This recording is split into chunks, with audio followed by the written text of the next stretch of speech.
మీద వచ్చి పడిపోతున్న కళ్ళ ముందు చూస్తుండగా కొట్టుకుపోతున్నారు అనుకో.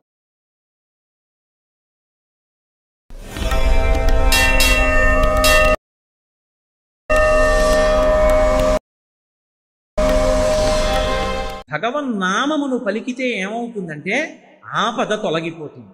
నీ ప్రమేయం లేకుండా మీద వచ్చి పడిపోతున్న ప్రమాదం ఏదున్నదో ఆ ప్రమాదమును తొలగించి రక్షించగలిగిన వాడెవరంటే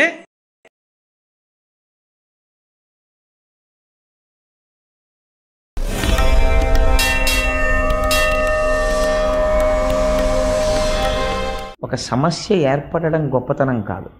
కలియుగ ప్రవేశం జరిగితే దానికి పరీక్షిత్ మహారాజు గారు ఒక్కడే కాదు దానివల్ల ప్రభావితుడైన వాడు. కలియుగంలో ఉన్నటువంటి మనం అందరం కూడా కలిచేత బాధింపబడుతున్న వాళ్ళని.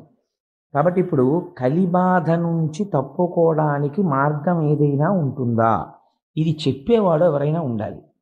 కలి వస్తే ఎలా ఉంటుంది, ఇన్ని బాధలు పెడతాడు, ఇవన్నీ అసలు యథార్థంగా ఎలా ఉంటుందంటే గోంగూర పప్పు అన్నం తింటున్న వాడి దగ్గరికి వెళ్ళి గోంగూర పప్పు తింటే ఎలా ఉంటుందో చెప్పినట్టు ఉంటుంది. కలి బాధలు మనకి తెలియనివి పడుతున్నవే కదా.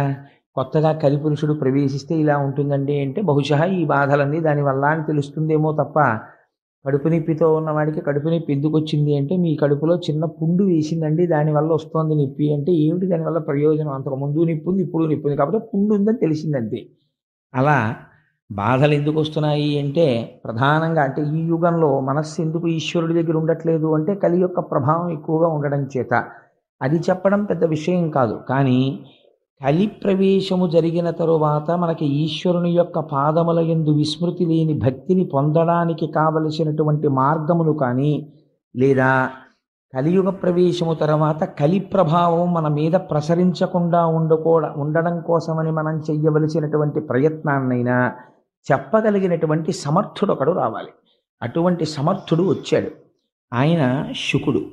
ఆ శుకబ్రహ్మ మహానుభావుడు వచ్చి కూర్చుని పరీక్షిత్ మహారాజు గారితో మాట్లాడడం ప్రారంభం చేశాడు. శుకమహర్షిని చూసి అర్ఘ్యపాద్యాదులు ఇచ్చి కూర్చోబెట్టారు. మీరు ఇక్కడ ఒక విషయాన్ని కొంచెం అంటే నేను తరచూ విశ్లేషణ చేయడానికి ఒక కారణం ఉంది.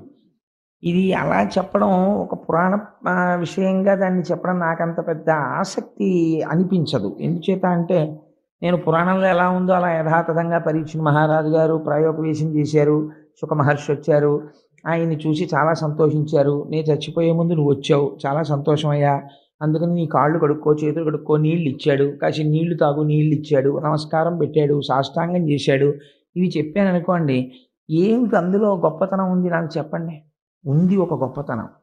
ఏమిటంటే ఎవరికైనా మృత్యు ఆసన్నమైపోయింది అని చెప్పారనుకోండి, అయ్యా మీరు ఇంకో 2 రోజుల్లో వెళ్ళిపోతారు లేకపోతే 3 రోజుల్లో వెళ్ళిపోతారు అని చెప్పారనుకోండి. చెప్తే అప్పుడు ఎవరైనా ఏమండి కొంచెం మంచి విషయాలు చెప్దామని వచ్చాం, మీకు భాగవతం చెప్దామని వచ్చామండి, లేకపోతే ఆ రామాయణంలో అరణ్యకాండలో ఒక విషయం తెలుసుకుందాం మేము, అది చెప్దామని వచ్చామండి అన్నారు అనుకోండి. నేను ఇలా అన్నానని మీరు అనుకోవద్దు. సాధారణంగా మనిషి ప్రవృత్తి ఎలా ఉంటుందంటే బాబు ఇప్పుడు ఎందుకండి, అందుకే మన వాళ్ళు ఒక మోట సామెత ఒకటి చెప్తూ ఉంటారు, ఒక ముతక సామెత, చచ్చేవేళ సంధ్యమంత్రం అని. అప్పుడు ఎవడు దాని గురించి రామాయణం గురించి భాగవతం గురించి విందామని అనుకుంటాడు సామాన్యమైనటువంటి వ్యక్తి. అప్పుడు ఎవరికైనా ఎలా ఉంటుందంటే ఆ ఉన్న 2 రోజులు భార్యా బిడ్డల్ని చూసుకోవాలని. అందుకే కదా మనకి ఒక సంప్రదాయం ఏర్పడిపోయింది. డాక్టర్ గారు ఈయన వెళ్ళిపోతాడండి అని చెప్పరు. ఎలా చెప్తారంటే దగ్గర వాళ్ళు ఎవరైనా ఉంటే ముఖ్యమైన వాళ్ళు ఉంటే టెలిగ్రామ్ పత్రము ఫోన్ చేయడం చేసి పిలిపించేసుకోమని చెప్తారు. వెళ్ళిపోతాడు అందులో మనం దోషం పట్టవలసిన తప్పేం లేదు. ఇంచేత అంటే లోకము యొక్క పోకడని బట్టి వాళ్ళు చెప్తారు. అలాగా చెప్తే అయిన వాళ్ళందరూ వస్తారు, ఒకసారి ఇంటెన్సివ్ కేర్ యూనిట్ అద్దం దగ్గర నుంచి చూస్తారు, వెళ్ళిపోతారు. వాడికి టెన్షన్ మరీ ఎక్కువైపోతుంది లోపల ఉన్న వాడికి. ఎప్పుడూ రాని వాళ్ళందరూ వచ్చి అద్దం దగ్గర నించున్నారంటే ఏమిటి దాని అర్థాంతం, ముందు వాడికి అనుభవం లేదేమిటి. సో మనం వెళ్ళిపోయే టైం అయిపోతుంది అన్నమాట అని వాడికి భయం ఎక్కువైపోతుంది. ఎన్ని ఎటెన్ వేసినా బీపీ రీడింగ్ మాత్రం పెరిగిపోతూనే ఉంటుంది, అది వేరే విషయం అనుకోండి. కానీ ఇక్కడ పరీక్షిత్ మహారాజు గారు ఒక గొప్ప విషయం చేశాడు. పరమధార్మికుడు అని ఎందుకు చెప్పవలసి వచ్చిందంటే శుకమహర్షి వస్తే ఎవ్వరూ వెయ్యనటువంటి ప్రశ్న ఒకటి వేశాడు. ఈ ప్రశ్న వేస్తే శుకుడు ఏమనాలంటే ఓ నవ్వు నవ్వి గొప్ప ప్రశ్న అడిగావులేవా ఇదేం చల్లుతుంది ఏమిటనాలి. వాళ్ళిద్దరు అలా మాట్లాడుకోలేదు, అది విచిత్రం. పరీక్షణ్ మహారాజు గారు అన్నారు, 7 రోజులలో నాకు మరణము ఖాయమన్న విషయము నాకు తెలిసిపోయినది. నేను పాము చేత కరవబడతానని శృంగి శపించాడు. శృంగి నన్ను శపించాడని నేను ఎంత మాత్రమో ఖేదపట్టలేదు. కానీ నేను దేనికి బాధపడుతున్నానంటే, పరమధార్మికులైనటువంటి పాండవుల వంశంలో జన్మించినటువంటి వాడై తపస్సు చేసుకుంటున్నటువంటి బ్రాహ్మీమూర్తి అయ్యున్నటువంటి ఒక మహర్షి యొక్క మెడలో మృత సర్పమును వేశాను. నేను చేయరాని పని చేశాను అని నేను బాధపడుతున్నాను. ఎంత గొప్ప మాట చెప్పాడో చూడండి పరీక్షిత్. ఉరగాధీశులకు నేనొప్పింతు. నేను శృంగి నన్ను ఎలా శపించాడో అలాగే ఈ శరీరాన్ని తీసుకెళ్ళి ఆ పాముకి అప్పజెప్పేస్తాను. మీరు ఆ మాటలు కొంచెం జాగ్రత్తగా వినాలి. వృగాధీశ విషానలంబునకు మేనొప్పింతు, శంకింపను, ఈశ్వర నిర్ణయము మారదు.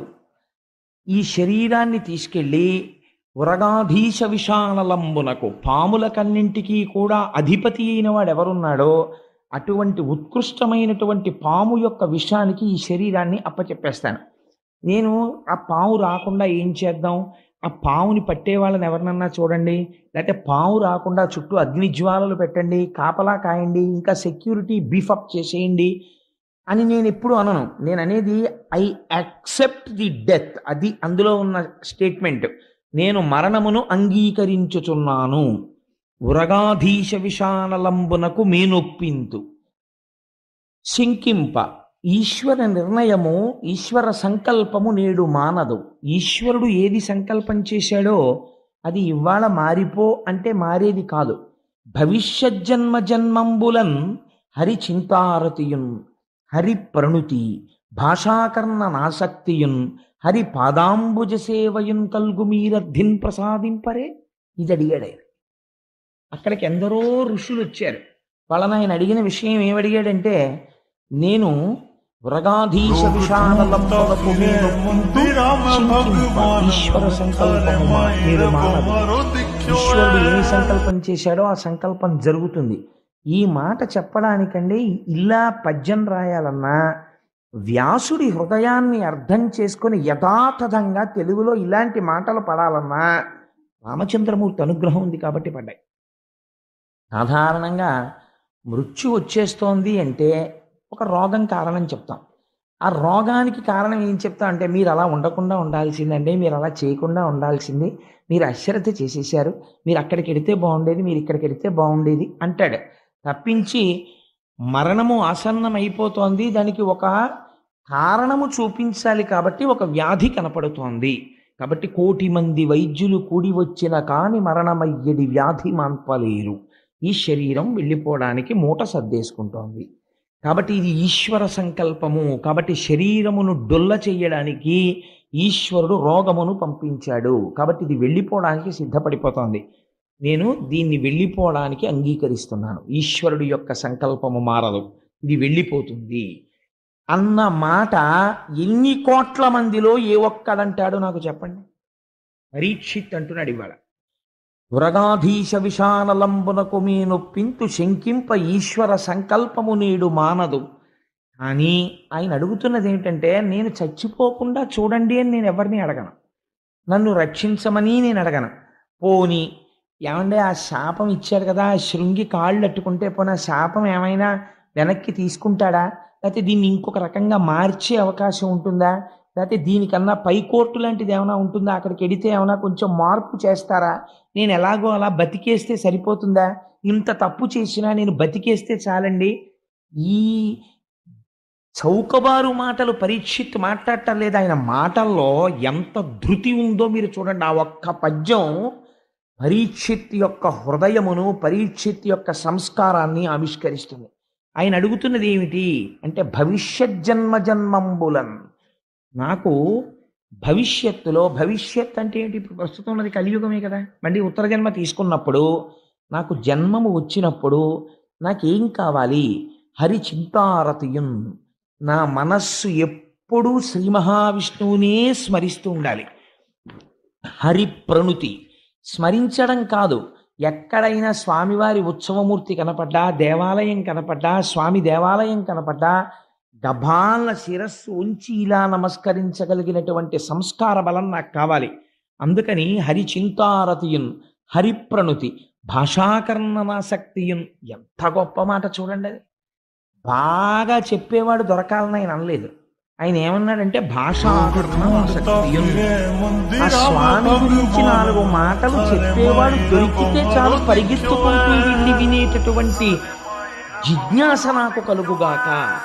అందుచేత భాషాకర్ణనాసక్తియున్ హరి పాదాంబుజ సేవయున్. నిరంతరము ఈశ్వరుడి యొక్క పాద సేవనము చేయగలిగినటువంటి కర్మేంద్రియములు కావాలి. అర్ధిన్ నాకు, నేను అర్థిస్తున్నది నాకు అవి కలిగేటట్టుగా మీరందరూ నన్ను అనుగ్రహించరా, నాకు ఆశీర్వచనం చెయ్యరా అని అడుగుతున్నాడు. అడుగుతున్న సమయంలో ఎక్కడ ప్రాయోపవేశం చేశాడు? ఉత్తర జన్మలో తనకి ఉత్కృష్టమైనటువంటి జన్మ కోసమని ఆయన అడగలేదు. ఆయన అడిగింది ఏ జన్మలో ఉన్నా, ఏ శరీరములో ఉన్నా కావలసినవి ఏమిటి, ఇవి అడిగాడంతే. పరీక్షిత్ హరిచింతారతయున్ హరిప్రణుతి భాషాకర్ణనాసక్తియున్ హరిపాదాంబుజ సేవయున్. ఈ 4 నాకు కావాలి అని అడిగితే శుకబ్రహ్మ వచ్చి కూర్చుని ఉంటే శుకబ్రహ్మకి పాద ప్రక్షాళనం చేయించాడు, ఆచమనీయం ఇచ్చాడు, కూర్చోపెట్టి నమస్కరించి ఒక మాట చెప్పాడు. ఆయనకి సాష్టాంగం చేసి, అయ్యా నాకొక్క కోరిక ఉంది, నేను మళ్ళీ పుట్టవలసిన అవసరం లేనటువంటి మోక్షాన్ని పొందడానికి నాకు కల్పవృక్షంలా మీరు వచ్చారు. మీరు ఒక చోట ఉండేటటువంటి వారు కాదు. అటువంటిది మీరు అనుకోకుండా వచ్చి నన్ను అనుగ్రహించారు కనుక నాకు అటువంటి విషయము ఏది ఉన్నదో దానిని నాకు తెలియచేయుడు అని. మీరు ఈ విషయాన్ని కొంచెం జాగ్రత్తగా మీరు వింటే భాగవతంలో పరీక్షిత్తు వేసిన ప్రశ్న ఎవరి కోసం వేశాడో, శుకుడు ఎప్పుడు వస్తాడో మీకు అర్థమైపోతుంది. శుకుడు రావడమే పవిత్రం అండి భాగవతంలో. మనకి కూడా చెప్పేవాడికి సమర్థత లేకపోయినా వినేవాళ్ళు ఇంత కుతూహలంతో వింటున్నారని చెప్పి మనకందరికీ దర్శనమివ్వడానికి కూడా శుకబ్రహ్మ వస్తున్నారు. ఎప్పుడు వస్తున్నారో తెలుసా అండి? భీష్మ ఏకాదశి నాడు మధ్యాహ్నం దర్శనం ఇవ్వబోతున్నారు. ఎలా ఇవ్వబోతున్నారని మీకు అనుమానం వస్తుందేమో. మనం విష్ణు సహస్రనామ స్తోత్ర పారాయణం పూర్తి చెయ్యగానే ఆ రోజున శుకబ్రహ్మ వచ్చి మనకి దర్శనమిస్తారు. కావాలంటే మీరు చూడండి. ఇక్కడ విశ్వాసం ఉండాలి, కానీ వారు శుకబ్రహ్మయే. ఎందుకో తెలుసా అండి? సంసారం అంటే ఏమిటో, వైరాగ్యం అంటే ఏమిటో, భక్తి అంటే ఏమిటో, జ్ఞానం అంటే ఏమిటో జీవితంలో కొలచివేసి ఒక మహాపురుషుడు రాణి నరసింహశాస్త్రి గారి కడుపున పుట్టిన వారై వేదాంగములు చదువుకుని ఉపనిషత్తులు చదువుకుని కెమిస్ట్రీలో ప్రొఫెసర్ అయి పిహెచ్డి చేసి సాంస్క్రిట్లో పిహెచ్డి చేసి దేశ విదేశాల్లో యూనివర్సిటీస్లో లెక్చర్స్ ఇచ్చినటువంటి ఒక మహాపురుషుడు సన్యసించి దయానంద సరస్వతి మహారాజ్కి శిష్యులై ఇవాళ ప్రపంచవ్యాప్తంగా ఎన్నో దేశాలలో వేదాంతం మీద ప్రసంగం చేసేటటువంటి ఒక మహాపురుషుడైన తత్వవిధానంద సరస్వతి వారు యవ్వనంలో ఉండగా బ్రిటిష్ గవర్నమెంట్ టైంలో ఐపీఎస్కి సెలెక్ట్ అయితే శిఖ తీసేస్తే ఐపీఎస్ ఇస్తా ఉన్నారు. నేను బ్రాహ్మణ కుటుంబంలో పుట్టాను, నా సదాచారం మనకు పిలక ఉండి తీరాలి, నేను పిలక తీయనన్నారు. తీయకపోతే ఐపీఎస్ ఇవ్వమన్నారు. నాకు అక్కర్లేదని తిరిగి వచ్చారు. ఆయన పుట్టుకతో అంతటి సదాచార సంపన్నుడు. అటువంటి మహాపురుషుడు మనకి భీష్మేకాదశి నాడు మధ్యాహ్నం వచ్చి విష్ణు సహస్ర పారాయణం చేసి కూర్చున్న భక్తులందరినీ ఉద్దేశించి అనుగ్రహ భాషణం చేస్తానని అంగీకరించారు. గోపాలకృష్ణ గారు వెళ్ళి ప్రార్థన చేశారు. మనకి శుకబ్రహ్మ వస్తున్నారా లేదా? శుకబ్రహ్మ అంటే అంతే, ఆయనతో సమానమైన వాడు మహానుభావుడు. ఆ తత్వవిధానంద సరస్వతి దర్శనం మనకి భీష్మ ఏకాదశి నాడు కలగబోతోంది. నిజంగా భీష్మ ఏకాదశి మనని ఎంత తరింప చేసేస్తోందో ఈ సంవత్సరం చూడండి. అందుచేత శుకుడు రావడమే గొప్ప. జవాబు చెప్పగలిగిన వాడు శుకుడంటే. అటువంటి శుకబ్రహ్మ వచ్చి అక్కడ కూర్చుని ఈ మాటలు విని ఒక్క విషయం చెప్పాడు. అంటే గురువు సమర్థత అంటే ఎలా ఉంటుందో చూడండి. గురువు దేని యందు సంగముతో ఉండాలంటే శిష్యుడు యొక్క ఆర్తిని తీర్చగలవాడై ఉండాలి. మీకు ఎదర ఒక చోట వస్తుంది, విశ్వరూపుణ్ణి అడుగుతాడు ఇంద్రుడు, మా భోగములన్నీ నీవి, ఎందుకంటే నువ్వు మా గురువువి, మా భోగములను నువ్వు అనుభవించవచ్చు, మా ఐశ్వర్యమంతా నీదంటాడు. విశ్వరూపుడు నవ్వంటాడు, గురువు శిష్యుల యొక్క ఐశ్వర్యము తన ఐశ్వర్యముగా భావించకూడదు, శిష్యులు తన ఐశ్వర్యముగా భావించాలంతే, అంతవరకే. ఐశ్వర్యమునందు కాంక్ష గురువుకి ఎందుకయా? అలా కాంక్ష ఉన్నవాడు గురువు ఎలా అవుతాడో అని అడుగుతాడు. అందుచేత చూడండి ఎంత ఆశ్చర్యంగా ఉంటుందో. ఈ ప్రశ్న వేస్తే శుకుడు ఏమనాలి? ఎందుకు నువ్వు 7 రోజుల్లో చచ్చిపోతున్నావు అని అడగాలి. అడిగితే పరీక్షిత్ పాపం చెప్పుకున్నాడు కదా, ఆయన ఏం దాచుకోలేదు. అయా ఒక మృత సర్పాన్ని పట్టుకెళ్ళి ఒక మహర్షి యొక్క మెడలో వేశాను, శృంగి శాపం ఇచ్చాడు కాబట్టి నా శరీరం పడిపోతోందని చెప్తాడు. చెప్తే అప్పుడు ఏమనాలి శుకుడు? ఏమయ్యా నువ్వు ఇంత ఘోర తప్పిదం చేశావు, నీకు మోక్షం కావాలా? 7 రోజుల్లో మోక్షం ఇచ్చేయాలా? నీకు 7 రోజుల్లో చచ్చిపోతావని చెప్తేను ఏం మోక్షం అంటే అంత చౌకబారుగా ఉందనుకుంటున్నావా? అదేమన్నా బజారులో అమ్మే సబ్బు అనుకుంటున్నావా అని 4 మాటలు అనేసి వెళ్ళిపోవాలి. ఆయన ఏమన్నాడో తెలుసా అండి శుకుడు? ఇది గురువు అంటే. ఆచార్యో వేద సంపన్న విష్ణుభక్తో విమత్సర మంత్రజ్ఞో మంత్రభక్తశ్చ సదా మంత్రాశ్రయశృచి గురుభక్తి సమాయుక్త పురాణజ్ఞో విశేషత ఏవం లక్షణ సంపన్న గురురుత్యభిధీయతే. గురువు అనేటటువంటి వాడు గుకారశ్చంధకారశ్చారుకారశ్చనిరోధకృత్ అంధకార వినాశిత్వాత్ గురురుత్యభిధీయతే. గురుగీతలో పరమశివుడు పార్వతీదేవితో చెప్తాడు, గురువు అంటే ఎవరో తెలుసా? సంతతము ఎవరి వాక్కు అజ్ఞానమును దహించి వేస్తుందో, ఎవరు సమస్త పురాణ సారములను కూడా వడబోసి అలవోకగా అర్థమయ్యేటట్టు చెప్పగలిగినటువంటి వాక్ నైపుణ్యమును పొంది ఉన్నాడో, ఎవరు తన నిత్య జీవితములో అనుష్ఠాన పర్యంతము వరకు భగవద్భక్తిని సాధించుకుని ఉంచుకున్నాడో వాడు గురువు. అందుకే అనేక జన్మ సంప్రాప్త కర్మబంధ విదాహిని అని కొన్ని కోట్ల జన్మల నుంచి మన వెంట తరువుకుని వస్తున్నటువంటి కర్మ పాశములను మనం సంపాదించుకున్నటువంటి పాప రాశి ధ్వంసమైపోవడానికి కావలసినటువంటి మార్గమును ఎవడు ఉపదేశం చేస్తాడో వాడు మాత్రమే గురువు. అందుచేత అనేక జన్మ సంప్రాప్త కర్మబంధ విదాహినే జ్ఞానానల ప్రభావేన తస్మై శ్రీ గురవే నమః. గురువు పైకి భౌతికమైన శరీరంతో కనపడుతుంటాడు, కానీ ఆయన జ్ఞానానల ప్రభావేన జ్ఞానమనేటటువంటి అగ్నిహోత్రముగా ఉంటాడు. ఆయన ఎప్పుడూ ఆయనలోంచి జ్ఞానాగ్ని వెదజల్లుతుంటుంది. అటువంటి ఒక బర్నింగ్ వాల్కెనో లాంటి వాడు ఆయన. అటువంటి వాడు గురువు అంటే. అందుకని ఆ గురువు శిష్యుడి యొక్క ప్రశ్నని చూసి అవతల వారు నిరుత్సాహపడేటట్టు మాట్లాడకూడదు. ఎంత అందంగా అన్నాడో చూడండి. వెంటనే శుకుడు అంటాడు, ఇతపూర్వం ఎన్నడూ నేను ఎక్కడా పాలు పితికినంత సేపు కన్నా ఉండనయ్యా. ఇవాళ నీ కోసం నేను ఎలా ఉంటాను? మృత్యుముఖంలో ఉన్నామని నేను ఉంటానా? నేను ఉండను అనలేదు. ఉంటాను 7 రోజులు నీ కోసం అని అనలేదు. తన గురించి తానేమీ చెప్పుకోలేదు. ఆయన చేసిన పని ఏమి అంటే ఒక్క మాట చెప్పాడంతే. ఎంత ధైర్యం వచ్చేస్తుందో చూడండి శిష్యుడికి. నీకు నేను ఒక విషయం చెప్తాను పరీక్షిత్, జాగ్రత్తగా విను. పూర్వం ఖట్వాంగుడు అనబడేటటువంటి ఒక రాజు ఉండేవాడు. ఆ ఖట్వాంగుడు అనబడేటటువంటి రాజు దేవతలకి సాయం చెయ్యడం కోసమని యుద్ధం చెయ్యడానికని భూమిని విడిచిపెట్టి రథానికి స్వర్గలోకానికి వెళ్ళి రాక్షసులతో యుద్ధం చేశాడు. చాలా దీర్ఘకాలము పోరు సాగింది. రాక్షసులు ఓడిపోయారు. ఓడిపోయిన తర్వాత దేవతలందరూ ఖట్వాంగుణ్ణి అభినందించారు.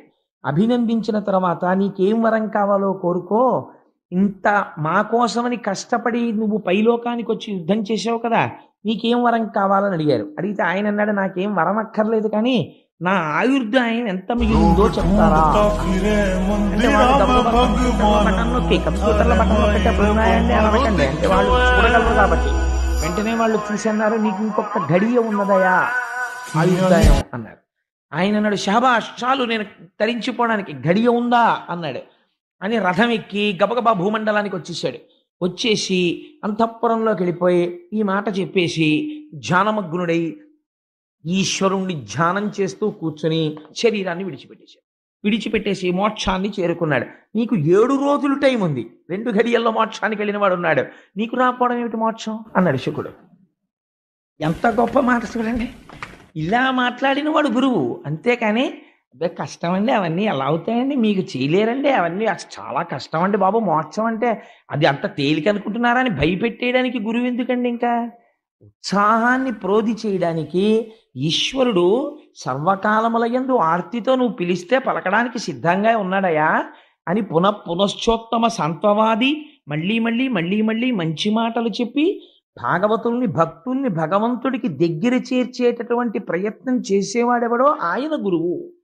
అంతేగాని తన పాండితీ ప్రకర్షని ఆవిష్కరించడం కోసం పెద్ద పెద్ద విషయాలన్నీ తీసుకొచ్చి చెప్పేసి అయితే ఇంకా మన జీవితంలో మనకి ఇవేం అర్థం కావురా అనవసరం అని చెప్పి వాళ్ళు చిన్నబుచ్చుకుని వెళ్ళిపోయేటట్టుగా చేసినవాడు గురువు కాడు. శుకుడు తలుచుకుంటే చాలా గహనంగా చెప్పగలడు, కానీ ఆయన అలా చెప్పలేదు. ఎంత అందంగా మాట్లాడాడో చూడండి.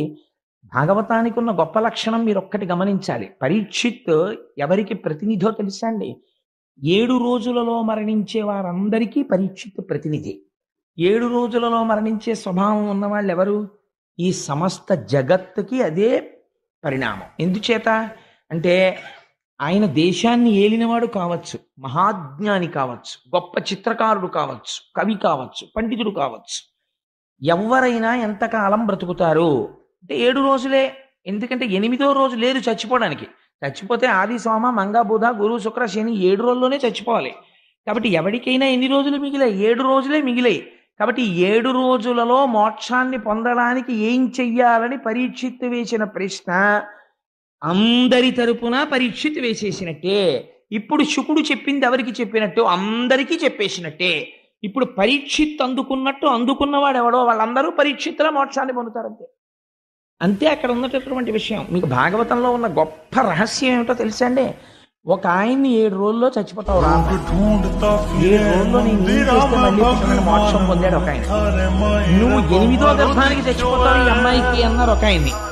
8వ గర్భానికి నేను చచ్చిపోతానేమోనని బెంగ పెట్టుకుని ప్రతి నిమిషం చచ్చిపోయి ఆఖరిలో చచ్చిపోయి బతికాడు ఒక ఆయన కంసుడు. కాబట్టి ఈయనకన్నా ఆయనకి ఎక్కువ టైం ఉంది, కానీ ఆయన చచ్చిపోతూనే ఉన్నాడు ప్రతి క్షణం చావుకి భయపడి. ప్రపంచంలో చావుకి భయపడడం అంత వెర్రితనం ఇంకొకటి లేదు. ఎందుచేత చావుకి భయపడి మీరు ఎంత దూరం పారిపోగలరు? పోనీ అది ఎప్పుడు వస్తుందో తెలుసా అంటే తెలియదు. శుకుడు చెప్తాడు, అసలు మరణం అనేటటువంటి దానికి ప్రధాన కారణం ఏమి? మరణం అనేటటువంటి దాన్ని ఢీకొట్టడానికి కావలసిన ప్రయత్నము చేయకపోవుటయే. మీరు ఒకటి ఆలోచించండి. ప్రతి జీవి కూడా, ప్రత్యేకించి మనుష్యుడు ఏం చేస్తాడు? నేను నా సొంతంగా చెప్పట్లేదు, శుకుడు చెప్పిన మాటలు చెప్తున్నాను. ఒక పొయ్యి, ఒక రోలు, ఇవి శుకుడు వాడిన మాటలు. ఒక పొయ్యి, ఒక రోలు, ఒక భార్య, కొందరు బిడ్డలు, కుటుంబము, సంసారము, ఇవి దేనికి పనికొస్తాయి? తన జీవనయాత్ర సాగించుకోవడానికి పనికొస్తాయి. ఎందుకనంటే రొయ్యి పోలు ఆ రోలు పొయ్యి అని ఎందుకు వాడాడంటే బహుశా ఆ రోజుల్లో ధాన్యం తెచ్చుకుని దంచుకుని ఉడికించుకునేవారు కాబట్టి. ఇవి 2 దేహయాత్ర సాగించడానికి. కాబట్టి ఇప్పుడు రెండోది ఏమిటి? ఒక భార్య, కొంతమంది బిడ్డలు.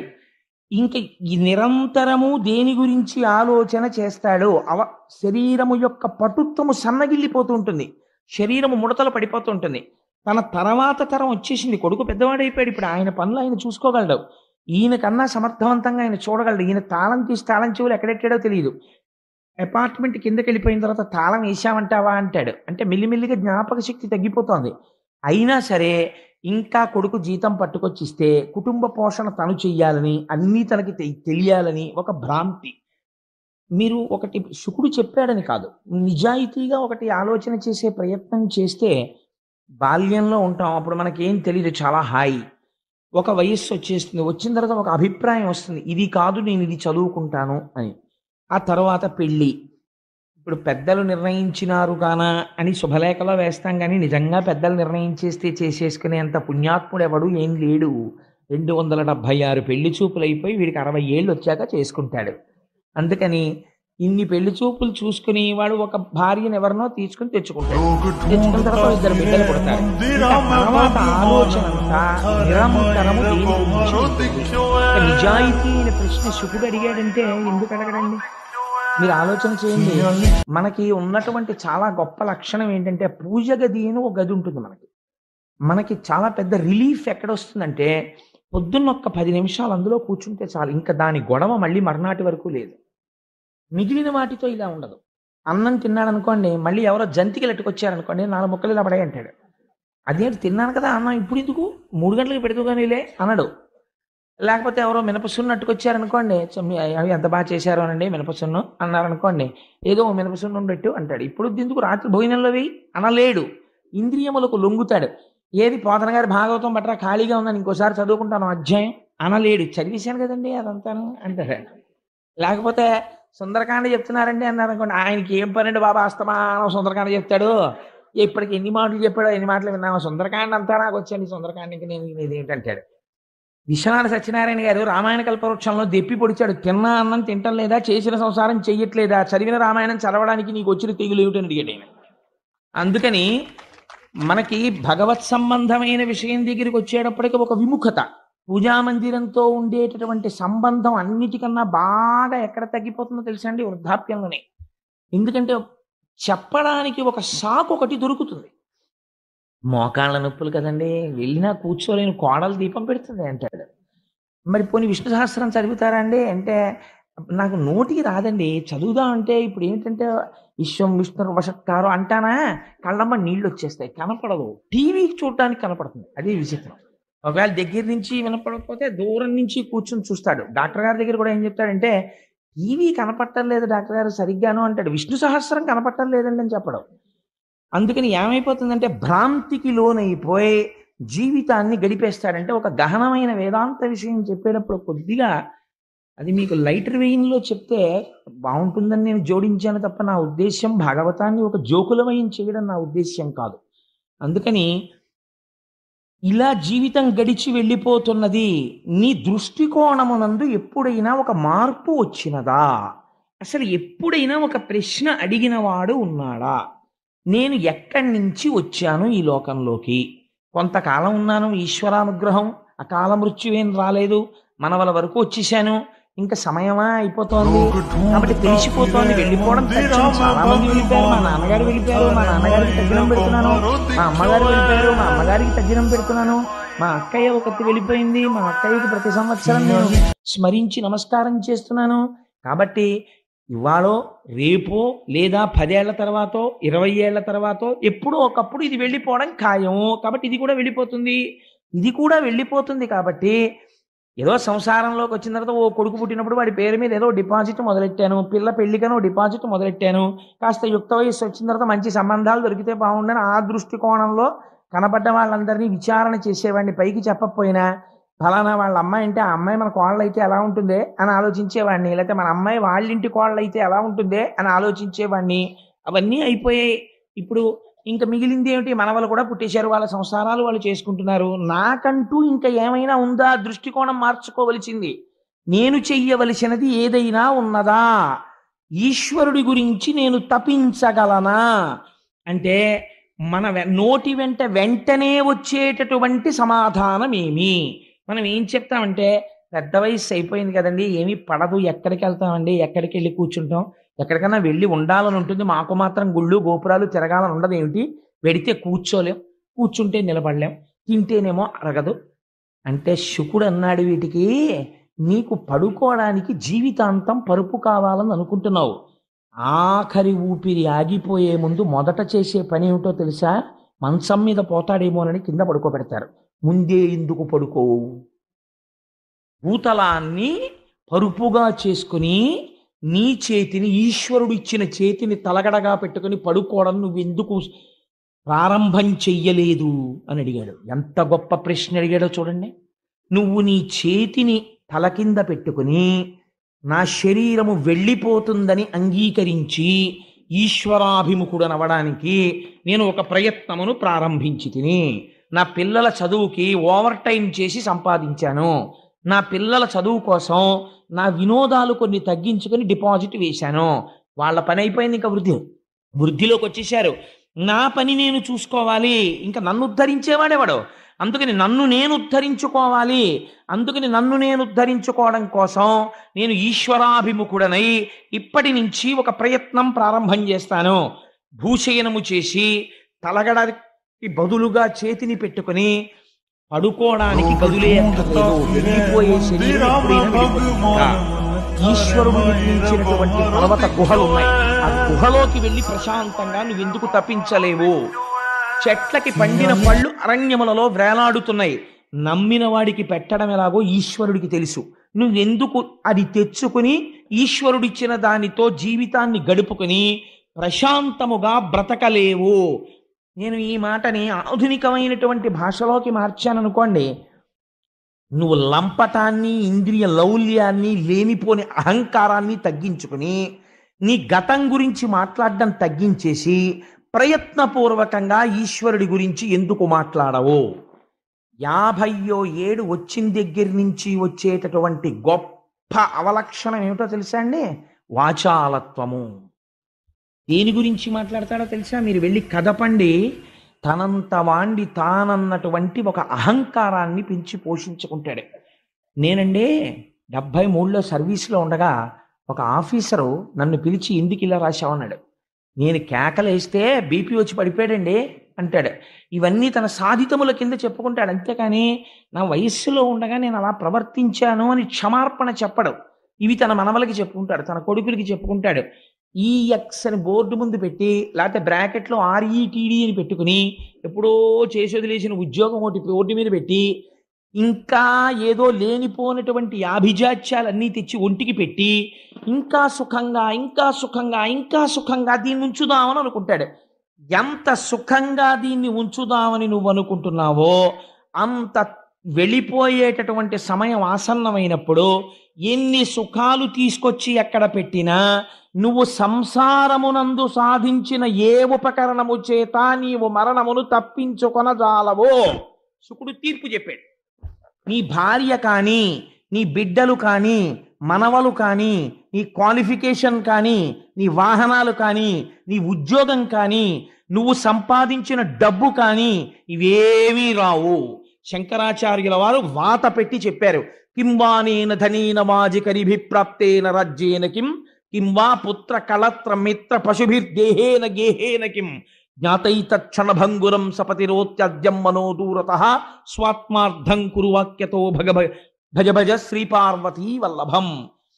నేననుకున్నటువంటి ఈ శరీరమే రాకుండా కట్టెదుట అగ్నిహోత్రములో ఖాళీ దోషులు ఏది నామరూపాలు అది కూడా వాడు పెట్టుకోకపోతే గొడవలేదు. కాబట్టి ఏమైపోయింది? ఇంత ఆభిజాత్యం పోయిందంతే. ఎక్కడికి వెళ్ళిపోయావు? గుర్తించని కారణము చేత మళ్ళీ వెళ్ళిపోయి హీనోపాధులలోకి వెళ్ళిపోతున్నావు. దేని కొరకు ఈ అహంకారం?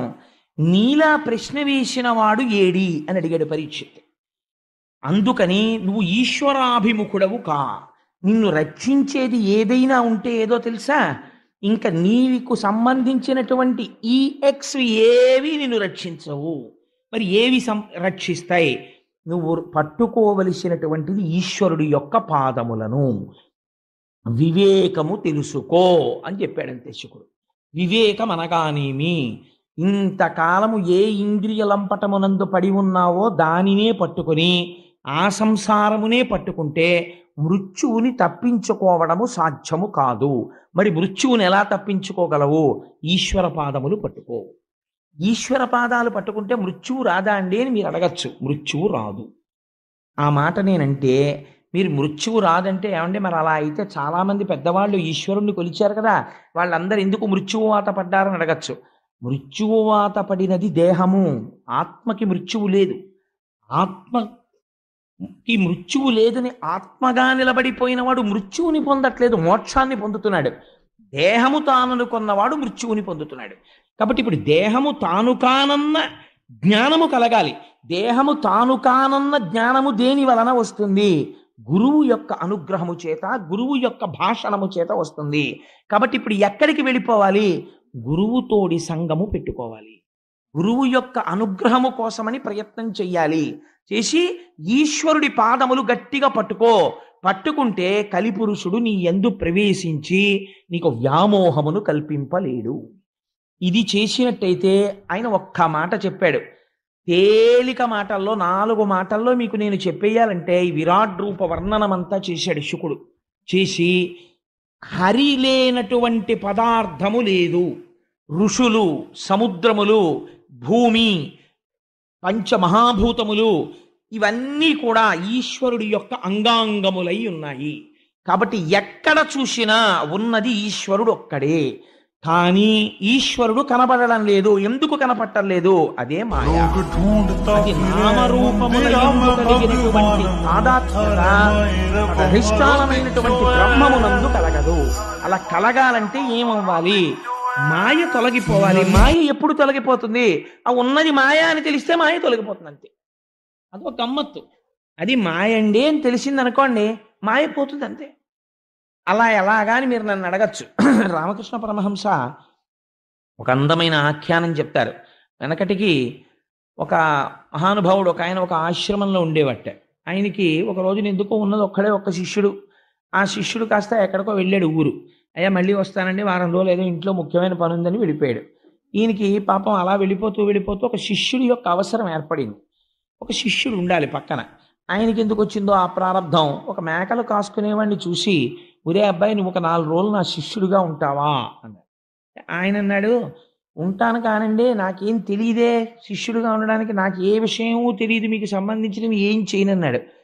నీకు నేను చక్కగా గుండు చేసి పిలక పెట్టించేసి విభూతి పిండికట్లు పెట్టేసి ఓ పంచె నేనే గట్టిగా కట్టేసి ఓ యజ్ఞోపవీతం ఒకటి వేసేసి ఆశ్రమంలోకి తీసుకెళ్ళి కూర్చోబెడతాను. చూసినవాడు నువ్వు బ్రాహ్మణ వటువువి, బ్రహ్మచారి అనుకుంటారు. నువ్వు చేయవలసింది ఏమిటో తెలుసా? నోరు విప్పకంతే. నువ్వు నోరు విప్పావా తెలిసిపోతుంది. అలాగేనండి, అయితే ఇంకేముంది, చాలా తేలిక అన్నాడు. చాలా తేలిక అని చెప్పి చాలా తేలిక అనుకున్నవే ప్రమాదం తీసుకొస్తాయి ప్రపంచంలో. వెనకటికి నటన రాని వాడు ధృతరాష్ట్రుడి పాత్ర ఒప్పుకున్నాడు. ఎందుకంటే అలాగో కళ్ళు మూసుకోవడమే కదా, స్టేజ్ ఫీర్ ఉండదని. కళ్ళు మూసుకు కూర్చున్న తర్వాత నిద్ర పట్టేసింది. ఇప్పుడేమో పాపం 10 మాటలు చెప్పు ధృతరాష్ట్ర, నువ్వు చెప్పు అంటాడు. ఆయన ఏం చెప్తాడు? నిద్రపోయినవాడు. అందుని తేలిక అనుకున్నవి కొంప ముంచేస్తాయి ఒక్కొక్కసారి. అందుకని నోరు విప్పకుండా కూర్చోవడమే కదా అని చెప్పి నోరు విప్పకుండా కూర్చోడానికి ఒప్పుకున్నాడు ఆయన. కూర్చుంటే వీళ్ళ ప్రారంధం కొద్దీ ఆ ఆశ్రమానికి ఇంకొక అతిథి వచ్చాడు. వచ్చి ఆయన అక్కడ కూర్చుని కమండలం మర్చిపోయి ఈ పిల్లాన్ని పిలిచి వీరే కమండలం పట్టరా అన్నాడు. ఎవరికి కమండలం అంటే ఏమిటో తెలియదు పాపం. వాడు విచిత్రంగా చూస్తున్నాడు. మరి నీకేరా చెప్తున్నది, ఆ కమండలం పట్టరారా అన్నాడు.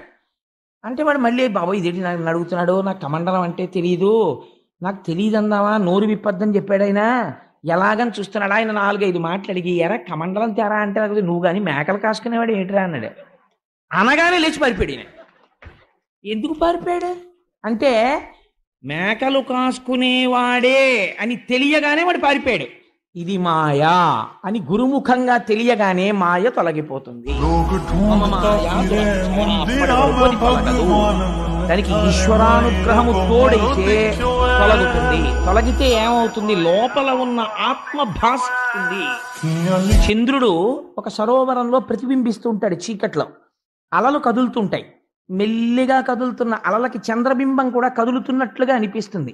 నిజంగా చంద్రబింబం కదిలిందా? కదలలేదు. అసలు చంద్రబింబం అలాగే ఉంది. నీరు కదలిక వల్ల ప్రతిబింబం కదిలినట్లు మీకు కనపడుతోంది. కదిలినది నీరు తప్ప కదిలినది ప్రతిబింబము కాదు.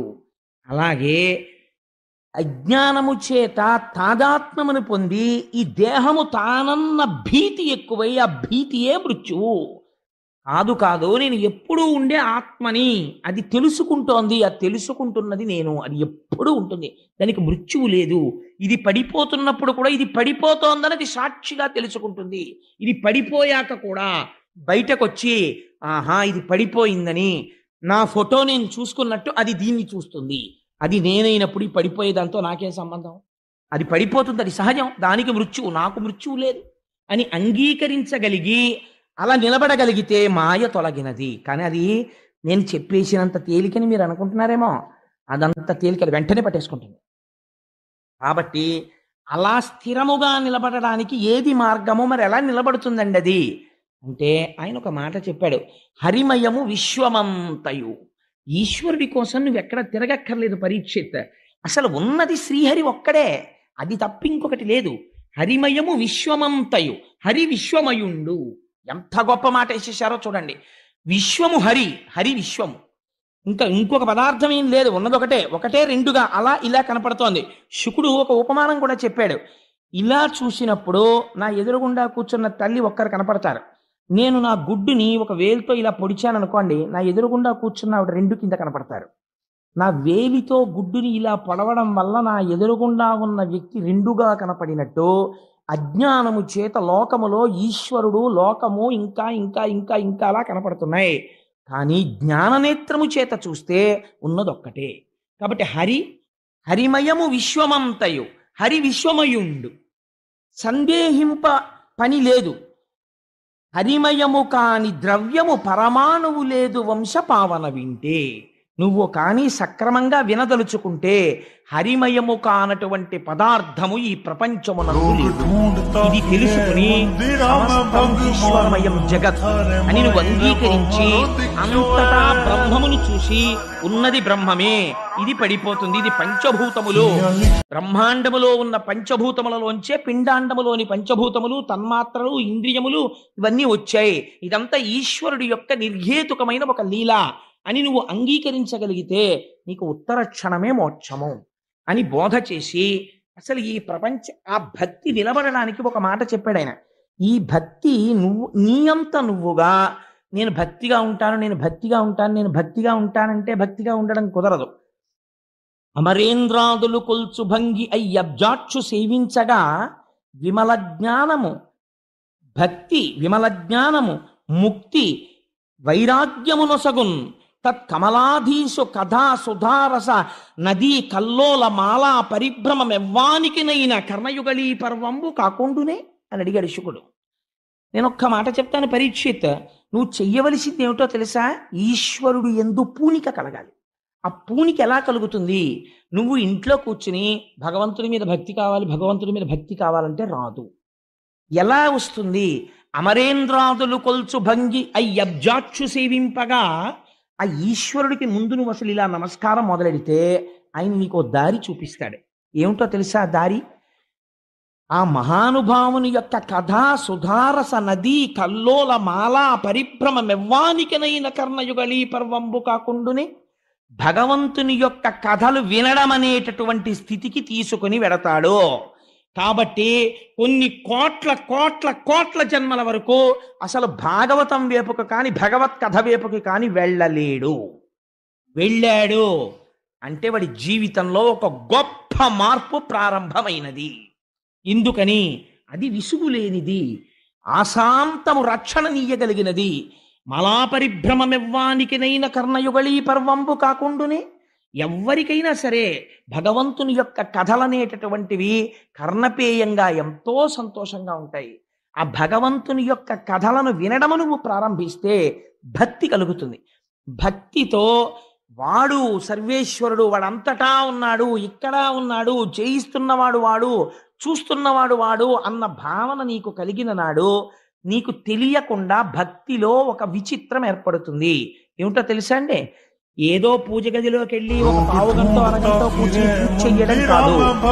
ఒక పాత్ర ఈ చేత్తో పట్టుకుని ఒక పాత్ర నిండా నూనె తీసుకుని ఈ పాత్రని ఇలా వంపితే ఇందులోంచి సన్నటి తైలధార ఈ పాత్రలోకి పడుతుంటే ఎలా పడుతుందో అలా కొంతకాలానికి ఏమైపోతుందంటే పానీయంబులు త్రాగుచున్ కుడుచుచున్ భాషించుచున్ హాసలీలా నిద్రాదులు చేయుచున్ తిరుగుచున్ సంతత శ్రీనారాయణ పాద పద్మజుగళీ చింతామృతాస్వాద సంధానుండై మరచన్ అన్నట్లుగా పడుకుంటాడు.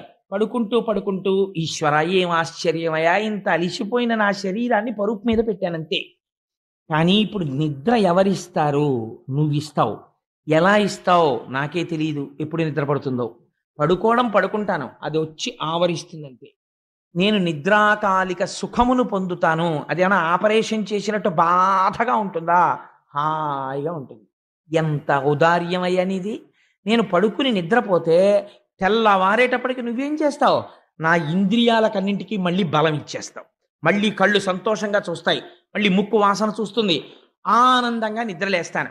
నిద్ర లేవగానే తెల్లవారుతోందని చెప్పి ఈశ్వరుడి ముఖం చూసి ఒక నమస్కారం చేసి భగవంతుడి గురించి జ్ఞాపకం తెచ్చుకొని ఓ సుప్రభాతం చేసుకుంటూ, ఇప్పుడు వెంకటాచలం అలా ఉంటుంది, శ్రీశైలంలో అలా ఉంటుంది, ఇప్పుడేమో ప్రాతస్మరామి గణనాథ మనాథ బంధుం సింధూర పూర పరిశోభిత గంట యుగ్మం ఉద్దండ విఘ్న పరిఖండ నచండ దండ మా ఖండలాది సురనాయక బృందవంద్యం అని చదువుతూ ఢమరుకలు మోగిస్తుంటారని ఆలోచన చేస్తూ స్నానం చేస్తాడు. అక్కడికి వెళ్ళి కూర్చుంటాడు. ఏదో చదవబోతాడు, ఏదో జ్ఞాపకానికి వస్తుంది, ఏదో ఆలోచిస్తూ ఉంటాడు. ఏది? భగవంతుడి గురించే. అయిపోతుంది. భోజనం దగ్గరికి వస్తాడు. ఏం ఆశ్చర్యం, ఎక్కడ పండిన గింజలో నా ఇంటికి తెచ్చాడు, అగ్నిహోత్రము తానయ్యాడు, తాను ఉడికించాడు, ఇక్కడికి తెచ్చాడు, నేను ఇలా నోట్లో పెట్టుకుంటే రుచి రూపంలో సుఖాన్ని ఇస్తాడు, కడుపులోకి వెళ్ళాక జీర్ణం చేస్తాడు. ఏం ఆశ్చర్యం రా నిజంగా. ఇంత పిసరు మలము పైకొస్తే నేనే భరించలేనంత దుర్వాసన. అటువంటి మలము నా శరీరంలో ఉండగా 9 రంధ్రములున్నటువంటి శరీరంలో 2 కళ్ళు, 2 ముక్కులు, 2 చెవులు, నోరు 7, మలద్వారం 8, మూత్రద్వారము 9 రంధ్రములున్న బుడగలోంచి దుర్వాసన రాకుండా శాసనం చేస్తున్నాడు. ఇంట్లో ఒక్క వెలగపండు ఉంటే వాసన వచ్చేస్తుంది, లోపల ఇన్ని మలమూత్రాలుంటే ఇంత వాసన పైకి రాకుండా కాపాడుతున్నాడు. ఏం ఆశ్చర్యమయ్యా ఈశ్వర, ఏమిటయ్యా నీ లీల, నిజంగా ఎంత ఉపకారం చేస్తున్నావయ్యా అంటాడు. ఇప్పుడు మీరు చెప్పండి, ఈ భక్తికి ఒక నియమము, ఒక సమయము. స్వప్నమునందు కూడా, కలలో కూడా ఇదే మనస్సు ఎక్కడ చేరింది? భాగవతానికి ఉన్న రహస్యం, మనస్సుకుండేటటువంటి చాలా గొప్ప బలము, చాలా గొప్ప బలహీనత ఒక్కటే గుర్తుపెట్టుకోండి. అది తెలుసుకోకుండా భాగవతం వింటే అసలు అర్థం లేదు. మనస్సుకున్న చాలా గొప్ప బలం ఏమిటో తెలుసా అండి? అదే బలహీనత కూడా. మీరు ఉండమన్న చోట అది ఉండదు. మీరు మనస్సుని తీసుకెళ్ళి, రేపు సత్యనారాయణ స్వామి వారి వ్రతం చేస్తాం కదా, సుబ్రహ్మణ్య శర్మ గారు ఎలా చదువుతారో మీరు చూద్దరు, కానీ ఒక్కొక్క గ్రహాన్ని పిలుస్తారు, ఎలా పిలుస్తారో. మనం నిజంగా దృష్టి పెట్టి వింటూ ఉంటే ఆ ఆభరణాలు, ఆ దుస్తులు, ఆ రథం, వాళ్ళు ఎక్కొస్తూ ఉంటారు. నిన్ననే ఆ లోపల సుబ్రహ్మణ్య శర్మ గారు మల్లాని చంద్రశేఖర శాస్త్రి గారు ఉటంకిస్తూ మాట అనుకున్నాం. మీరు పెట్టే అక్షత గ్రహం, లక్కా గ్రహం, డబ్బా గ్రహం, శబ్దశక్తికి వస్తారు దేవతలు, వచ్చి కూర్చుంటారు అక్కడ. అంత జాగ్రత్తగా నడవాలి ఆ కార్యక్రమం. అందుకని పాపం గోపాలకృష్ణ గారు నిన్న రాత్రి కూడా కూర్చున్నది. అంత అందంగా జరగాలని దాని గురించి పెద్ద ఎక్సర్సైజ్. ఎందుకని అంత అందంగా చెయ్యాలి కార్యక్రమం రేపు భీష్మే కాల్చినాడని. సరే, ఇంతకీ ఆ విషయం నేను ఎందుకు చెప్పానంటే, మీ శ్రద్ధ, ఆ శ్రద్ధ చేత ఏమవుతుంది, స్వప్నమునందు కూడా దాని యందే మనస్సు తగులుకొని ఉంటుంది. అనుషంగికముగా ఇతర వ్యాపారములు నడుస్తుంటాయి, కానీ లోపల మాత్రం ఎప్పుడు దాని యందే నిలబడిపోయి ఉండిపోతాడు. ఇది ఎలా ఉంటుంది అంటే, రమణ మహర్షి ఒక గొప్ప ఉదాహరణ చెప్తారు. ఆడవాళ్ళు నీటి కడవలు తల మీద పెట్టుకుని నడిచి వెళ్ళిపోతూ ఉంటారు. నడిచి వెళ్ళిపోతున్నప్పుడు ఒకళ్ళతో ఒకళ్ళు మాట్లాడుకుంటూ వెళ్ళిపోతూ ఉంటారు. కానీ కాలు దేని మీదైనా ఒక రాతి మీద పడింది అనుకోండి అని ఇలా కాలు పట్టుకోరు, అని కుండ పట్టుకుంటారు. తల మీద ఉన్న కుండని రక్షించుకోవడం దృష్టి ఉంటుంది. మాట్లాడుకుంటూ, నవ్వుకుంటూ, మాటలు చెప్పుకుంటూ వెళ్ళిపోతుంటారు. ఇవన్నీ జరుగుతున్నా దృష్టి తల మీద ఉన్న కుండ మీద ఉన్నట్టు, భక్తి పరిణతి చెందితే నువ్వు ఏ పనిలో ఉన్నా నీ మనస్సు ఈశ్వర పాదముల దగ్గర ఉంటుంది. నీకు చేరగలుగుతాడు. ఎక్కడ ప్రారంభం? ఈశ్వర కథ వినడంతో ప్రారంభం. ఇప్పుడు మనస్సు ఏమైంది? ఒక బలహీనత ఉన్నది. ఏమిటా బలహీనత? నువ్వు ఈశ్వరుడి దగ్గర ఉండదు, వెళ్ళిపోతుంది ఇంకొంచెం. ఇప్పుడు వెళ్ళిపోయే మనస్సే బలం.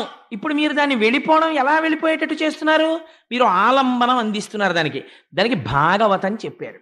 ఇప్పుడు ఈ భాగవతంలో ఏం చెప్తారు? భగవంతుడి యొక్క లీలావతార వర్ణనం, ఎలా చేశాడు మీరు వింటారు. లక్షయజ్ఞ ధ్వంసం దగ్గర నుంచి ఇవాళ అదృష్టం ఉంటే మనకి ఆదివరాహమూర్తి వస్తారు, యజ్ఞవరాహమూర్తి. ఆ వరాహమూర్తి అవతారం దగ్గర నుంచి ఇవన్నీ వచ్చేస్తే మీరు విని విని విని విని విని రాత్రి ఇంటికి వెళ్ళి పడుకున్నారనుకోండి, మీకు ఆ యజ్ఞవరాహమూర్తి యొక్క ఆవిర్భావం కనపడుతుంటుంది. ఎలా కనపడుతుంది? నీ చెప్తే కనపడదు, మీ మనస్సు లగ్నమైతే కనపడుతుంది. ఇక్కడ అదే వినపడుతుంటుంది. రాత్రి నిద్రపోతున్నా ఈ మాటలు చెవులో వినపడుతుంటాయి. ఇప్పుడు ఏమైపోయింది మీ మనస్సు? అంతకుముందు టీవీ సీరియల్ మీద ఉండేది, ఇప్పుడు యజ్ఞవరాహమూర్తి మీద ఉంటుంది. తప్పు దానిదా, ఆసారాన్ని అందివ్వడంలో తేడా చేసిన మనదా? మీరు ఇంద్రియాలని ఎలా వాడితే అది అలా పుచ్చుకుంటుంది, దాని తప్పే ఉండదు. మీరు తీసుకెళ్లి దుష్ట వస్తువు ముందు దాన్ని పెట్టారనుకోండి, దాన్నే పట్టుకుంటుంది. అందుకే మీరు ధ్యానంలో ఒక మాట చెప్తారు, మీరు చూడండి. దీపం వంక మీరు అలా చాలాసేపు చూసి కళ్ళు మూసుకున్నారనుకోండి, వెంటనే దీపశిఖ కళ్ళల్లో కనపడుతుంది. మీరు ఇంద్రియాలతో ఏ వస్తువుని తాదాత్మ్యతతో జాగృతిలో చూశారో దాన్నే స్వప్నంలో కూడా చూపిస్తూ ఉంటుంది సాధ్యమైన త్వరలో. సంస్కారము కూడా దాన్ని బట్టి వస్తూ ఉంటుంది. మీరు దానికి ఈశ్వరుని అలవాటు చేసేసారనుకోండి, గుళ్ళోకి వెళ్ళడం, ప్రదక్షిణం చేయడం, ఎప్పుడు ఏదో భగవంతుడి గురించి మాట్లాడుకోవడం, ముందు మొరాయిస్తుంది, వద్దు వద్దు వద్దు అంటుంది. కానీ దానికి ఉన్న గొప్పతనం ఏమిటో తెలుసా అండి, ఊరుకుంటుంది. సరేలే అయితే అదే బాగుందంటుంది. మీరు బలవంతంగా ఓ 3 నెలలు గుడికి తీసుకెళ్ళడం అలవాటు చేయండి శరీరాన్ని. ఓ రోజు మీరు మానేశారనుకోండి, ఇవాళ గుళ్ళోకి వెళ్ళలేదు, ఇవాళ గుళ్ళోకి వెళ్ళలేదు, ఇవాళ గుళ్ళోకి వెళ్ళలేదు అంటుంది. అది విచిత్రం. ఈ లక్షణం పాముకుందండి. ఇలా మనిషి కనపడితే బుస్సుమనే పాము 10 మాటలు పాముల వాడు అలవాటు చేస్తే అంతమంది మనుషులు చుట్టూ కూర్చున్నా సరే వాడు ఊతుంటే అది పడగ విప్పి అలా ఆడుతుంది. ఒక పావుకి అలవాటైంది మన మనస్సుకు అలవాటు చేయలేకపోతే దోషం ఎవరిది? మనదే. మన యందు ప్రయత్నం లేదు. దీన్ని శుకుడు ఎత్తి చూపిస్తున్నాడు భాగవతంలో. అందుకని మనస్సుకి ఆలంబనం ఇస్తుంది భాగవతం, మారుస్తుంది మనస్సుని, ఈశ్వరుడి వైపుకి తిప్పుతుంది. ఇది అందరూ పొందగలరా? ఈ అదృష్టం పొందాలంటే పుణ్యబలం ఉండాలి, ఈశ్వరానుగ్రహం ఉండాలి. ఎవరికి అనుగ్రహం ఉంటుందో వాళ్ళనే ఆయన అడ్మిట్ చేస్తాడు, అందరినీ తీసుకొచ్చి కూర్చోపెట్టాడు. శుకుడి దగ్గర పరీక్షిత్తుని మాత్రమే వినేటట్టు చేశాడు. ఎవరెవరికి ఈశ్వరుడు అనుగ్రహిస్తే వాళ్ళు మాత్రమే భాగవతం వినగలరు తప్ప అందరూ భాగవతం వింటారనే నమ్మకం ఉంటుందా అంటే ఉండకపోవచ్చు. అందుచేత నువ్వు భగవత్ కథాశ్రవణముతో ప్రారంభము చెయ్యి. ఈ సమస్త జగత్తుని సృష్టించేవాడు ఆయనే. ఒక మాట చెప్తాడు చిట్ట చివర, ఒకానొక స్థితిలో ఈ అయోమయం ఎవరి వరకు వెళ్ళిందో తెలుసా? నాభికమలంలోంచి చతుర్ముఖ బ్రహ్మగారు పుట్టారు. అప్పటికి సృష్టి లేదు, లోకములన్నీ నీటితో నిండిపోయి ఉన్నాయి. ఈ నీటితో నిండిపోయి ఉన్నటువంటి లోకముల యందు తాను ఏమి సృష్టి చెయ్యాలో ఆయనకి ఏం అర్థం కాలేదు. చుట్టూ చూశాడు. అసలు నేనన్నవాడిని ఒకడిని వచ్చాను కదా, కాబట్టి నన్ను కన్నవాడన్నవాడు వాడు ఉండాలి కదా, వాడు ఏడి అని చూశాడు. చుట్టూ ఏమీ లేదు, నీళ్లున్నాయి, జలప్రళయం అయిపోయింది. కంగారు పడ్డాడు. ఏమిటి చెయ్యాలి సృష్టి? నేను ఏదో సృష్టి చెయ్యాలనిపించింది ఇచ్చిన పదవిని బట్టి. అంటే ప్రేరణ ఎక్కడి నుంచి వచ్చింది? ఈశ్వరుల్లోంచి వస్తోంది. ఏమిటి సృష్టి చేస్తాను, ఎలా సృష్టి చేస్తాను అని ఆలోచిస్తున్నాడు. ఒక మాట వినపడింది పైనుంచి. ఎక్కడి నుంచి వినపడిందో తెలియదు. తపా తపా అంది. తపించు తపించు అంది. తపించాడు. తపించడం అంటే ఏంటి? ధ్యానమగ్నుడై ఈ మాట ఎవరిది వినపడిందో వారి దర్శనమునపేక్షించాడు. అలా తపించగా తపించగా శ్రీమన్నారాయణ దర్శనమైంది. దర్శనమై నువ్వు ఇలా సృష్టి చెయ్యి అని వేదములనిచ్చి బ్రహ్మగారికి ఆదేశం ఇచ్చాడు. అప్పుడు చతుర్ముఖ బ్రహ్మగారు సృష్టి చెయ్యడం ప్రారంభం చేశాడు. ఈ చతుర్ముఖ బ్రహ్మగారు సృష్టి చేయడం ప్రారంభించడంలో ఒక గమ్మత్తైనటువంటి ప్రక్రియ జరిగింది. అంటే నేను స్కందంలో వచ్చేటటువంటి ఆఖ్యానములను కాస్త కలుపుకోవడానికి అవకాశం ఉండే రీతిలో ఆ కథాభాగాన్ని కొద్దిగా మలుపు తిప్పుకుంటున్నాను. దాన్ని మీరు కొద్దిగా గమనించండి. అంటే ఎవరైనా ఇంటికి వెళ్ళి గ్రంథపఠనం చేసే అలవాటు ఉన్న వాళ్ళు ఉంటే వాళ్ళకి తెలియడం కోసం అని చెప్తున్నాను.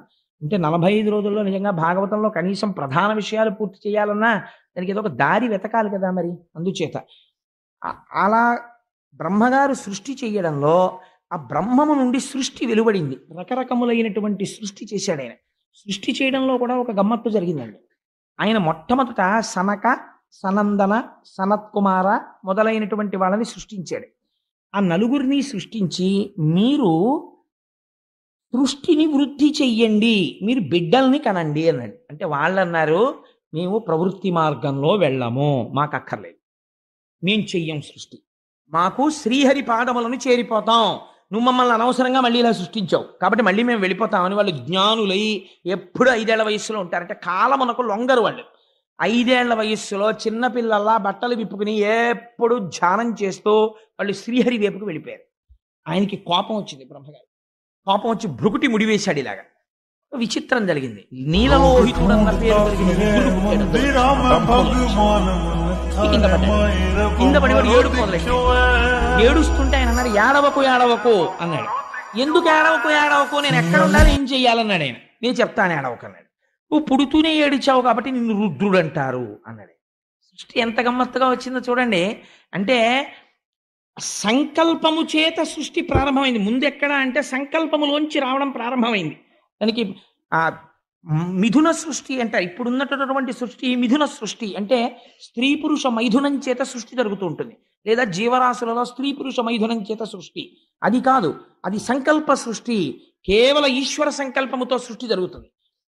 అప్పుడు ఆయన కింద పడ్డాడు. కింద పడితే ఆయనకో 8 భార్యల్ని 8 రూపాలని ఇచ్చి నువ్వు అలా ఉండు, సృష్టి చేయి అన్నాడు. అంటే ఆయన కొన్ని గణములను సృష్టించాడు. వాళ్ళు ఉన్న వాళ్ళని తినేయడం మొదలెట్టారు. మళ్ళీ పిలిచి అన్నాడు, నువ్వేం చెయ్యకో, తపస్సు చేసుకుంటూ కూర్చో చాలన్నాడు. అంటే ఆయన తపస్సు చేసుకుంటూ కూర్చున్నాడు. ఆ తర్వాత వీళ్ళు ఇలా వెళ్ళిపోయారనుకుని ఆలోచన మొదలుపెట్టాడు. ఇలా కూర్చుని ఆలోచిస్తుంటే టంగున ఆయనలోంచి శ్రీమన్నారాయణుడు వచ్చి పడ్డాడు. అలాగే ఆయన శరీరంలోంచి రకరకాల భాగాలలోంచి రకరకాల మహర్షులు బయటకు వచ్చారు. బ్రహ్మగారి ఒడిలోంచి నారద మహర్షి బయటకు వచ్చారు. ఆయన వీపులోంచి అధర్మం వచ్చింది, అధర్మంలోంచి మృత్యు వచ్చింది. ఆయన ముందు భాగంలోంచి ధర్మం వచ్చింది. ఇవన్నీ ఈశ్వరుడు అంటే విరాట్ పురుషుడై ఉంటాడు.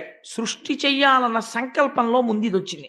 అప్పుడు ఆయన అనుకున్నాడు, ఇలా కాదు, ఇలా నేను సంకల్ప వికల్పాలు చేస్తూ ఎంత సృష్టి చేస్తాను, ఇలా కాదు అని ఒక ఆలోచన. మీకు నేను ఒక విషయం, నేను మా దొరగారితో ఇవాళ కారులో వస్తూ అన్నా, ఇది నేను వేరికి మీకు చెప్పను దొరగారు అని, కానీ నేను ఎందుకో మళ్ళీ చెప్పాలని అనిపిస్తోంది కాబట్టి చెప్పేస్తున్నాను.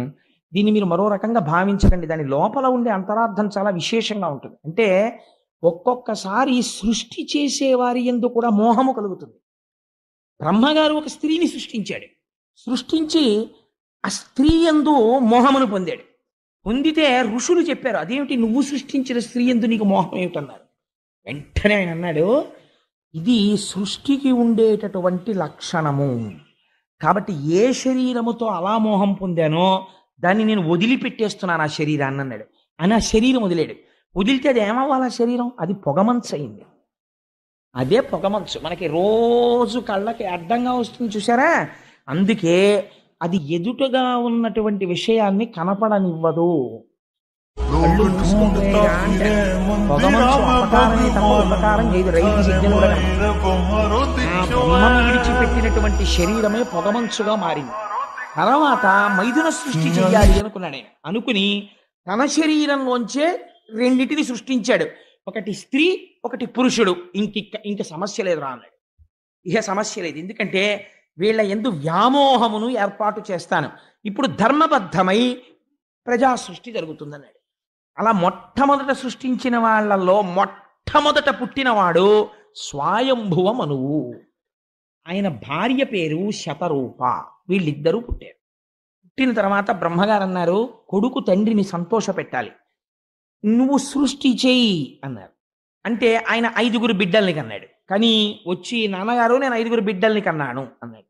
ఎవరు వాళ్ళు అని అడిగాడు. అడిగితే ఒకడి పేరు ప్రియవ్రతుడు, ఒకడి పేరు ఉత్తానపాదుడు, ఒక ఆవిడ పేరు అకూతి, ఒక ఆవిడ పేరు ప్రసూతి, ఒక ఆవిడ పేరు దేవహూతి అని 3 స్త్రీలు 2 మగపిల్లలు, 5 పిల్లల్ని కన్నానన్నాడు. ఇప్పుడు ఏం చెయ్యను అన్నాడు. శ్రీహరిని సంకీర్తనం చేస్తూ యజ్ఞయాగాది క్రతువులు చేస్తూ సమస్త ప్రాణులను రక్షిస్తూ పరిపాలన చేయి. ఆయన అన్నాడు, అలా పరిపాలించడానికి నాన్నగారు భూమి ఎక్కడుందండి అన్నాడు. ఏమిట్రా భూమి ఏమైపోయింది అన్నాడు. మీరు సృష్టి తామర తంపరగా ఎలా పెంచాలా అని ఆలోచన చేస్తూ ఉన్న సమయంలో ఈ భూమి ప్రళయంలో వచ్చినటువంటి సముద్ర జలములలో పడిపోయి రసాతలానికి వెళ్ళిపోయింది, పాతాళ లోకానికి. ఇప్పుడు ఆ భూమిని పైకి తీసుకొస్తే ప్రాణులన్నీ భూమి మీదకి చేరుతాయి. అప్పుడు ఇంకా సృష్టి జరిగి ఇంకా ప్రాణులు వచ్చి అప్పుడు దీన్ని పరిపాలించడానికి ఆనుకూల్యత ఏర్పడుతుంది. ఇప్పుడు ఆ భూగోళాన్ని పైకెత్తండి అన్నాడు. అమ్మగారు ఆలోచించాడు, ఇదేంటి ఇలా ఎలా ఎత్తుతానరా, ఇలా ఎలా కుదురుతుంది, ఈ భూమిని ఇప్పుడు రసాతలం నుంచి పైకి ఎవరు తీసుకొస్తారు అని ఆలోచిస్తున్నాడు. ఇక్కడ వరకు విన్నారు కదండి. ఇప్పుడు ఒక విషయం వినండి. సంకల్ప సృష్టి ఎలా జరుగుతుందో ఈయన సంకల్పం చేయగానే వెనక నుండి చేయిస్తున్నవాడు ఒక ఆయన ఉన్నాడు. ఆయనే ఇన్నిగా వస్తున్నాడు. ఆయన ఇప్పుడు ఎలా వచ్చాడో తెలుసా అండి? ముక్కులోంచి ఊడి కింద పడ్డాడు.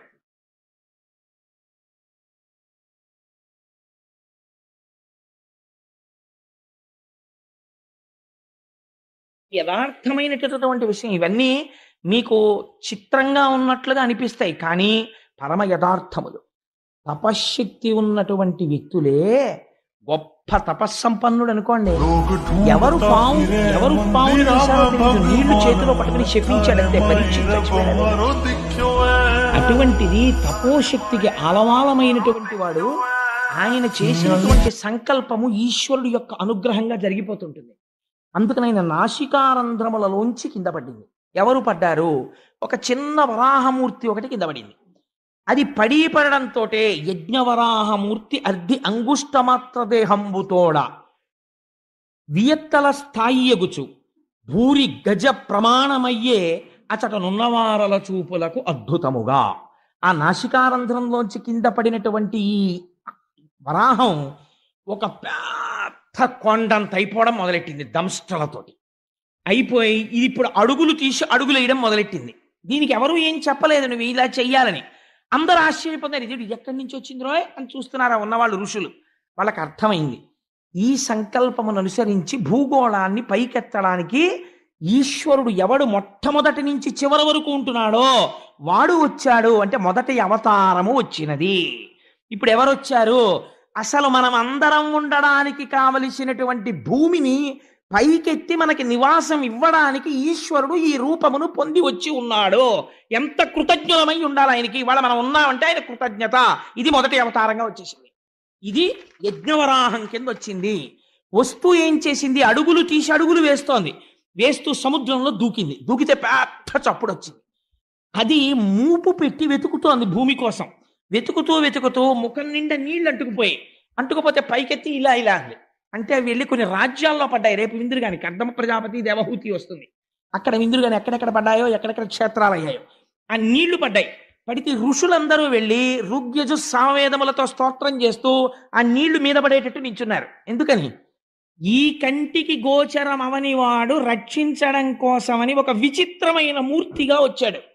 వచ్చి నీటితో తడిసిన దేహంలో ఉన్న నీటిని చిమ్ముతున్నాడు. ఇది మానసికముగా మీ మీద పడాలి. ఇప్పుడు యజ్ఞవరాహమూర్తి మీద ఉన్న నీరు మీరు ఇక్కడ దర్శనం చెయ్యాలి. చేస్తే పడుతుందని. అందుకే అది యజ్ఞవరాహం, పైకి వరాహం కాదు. అది ఎలా వస్తుంది? ఇక్కడ వరకు విన్నారు కదండి. ఆగండి అలాగా, ఓసారి వెనక్కి వెళ్ళండి. ఇప్పుడు అడిగాడు ఒక ప్రశ్న. ఎవరు అడిగారు? విదురుడు అడిగాడు మైత్రేయుణ్ణి. ఎందుకు అడిగాడు అంటే, విదురుడు కురుసభలో ఉండగా అవమానం చేశారు ఆయన్ని. అవమానం చేస్తే ఆ విదురుడు బయలుదేరి వెళ్ళిపోయాడు. వెళ్ళిపోయి ఉద్ధవుడి దగ్గరికి వెళ్ళి ఉద్ధవుడు అడిగాడు, కృష్ణ భగవానుడు ఎక్కడ ఉన్నాడు అని. అంటే ఉద్ధవుడు చెప్పాడు, నిర్యాణం చెందాడు, యాదవులందరూ వెళ్ళిపోయారు. మరి నువ్వు యాదవుడవు కదా, ఎందుకు ఉండిపోయాడని అడిగాడు పరీక్షిత్తు శుకుణ్ణి. అడిగితే కృష్ణుడికి ఏ జ్ఞానం ఉందో అది ఉద్ధవుడికి ఉంది. కృష్ణుడి తర్వాత లోకానికి చెప్పడం కోసం ఉద్ధవుడిని ఉంచేశాడు భూమి మీద. అందుకని చెప్పి ఆ ఉద్ధవుడు బదరికాశ్రమానికి వెళ్ళిపోమ్మని శ్రీమన్నారాయణ ఆదేశాన్ని అనుసరించి వెళ్ళిపోతున్నాడు.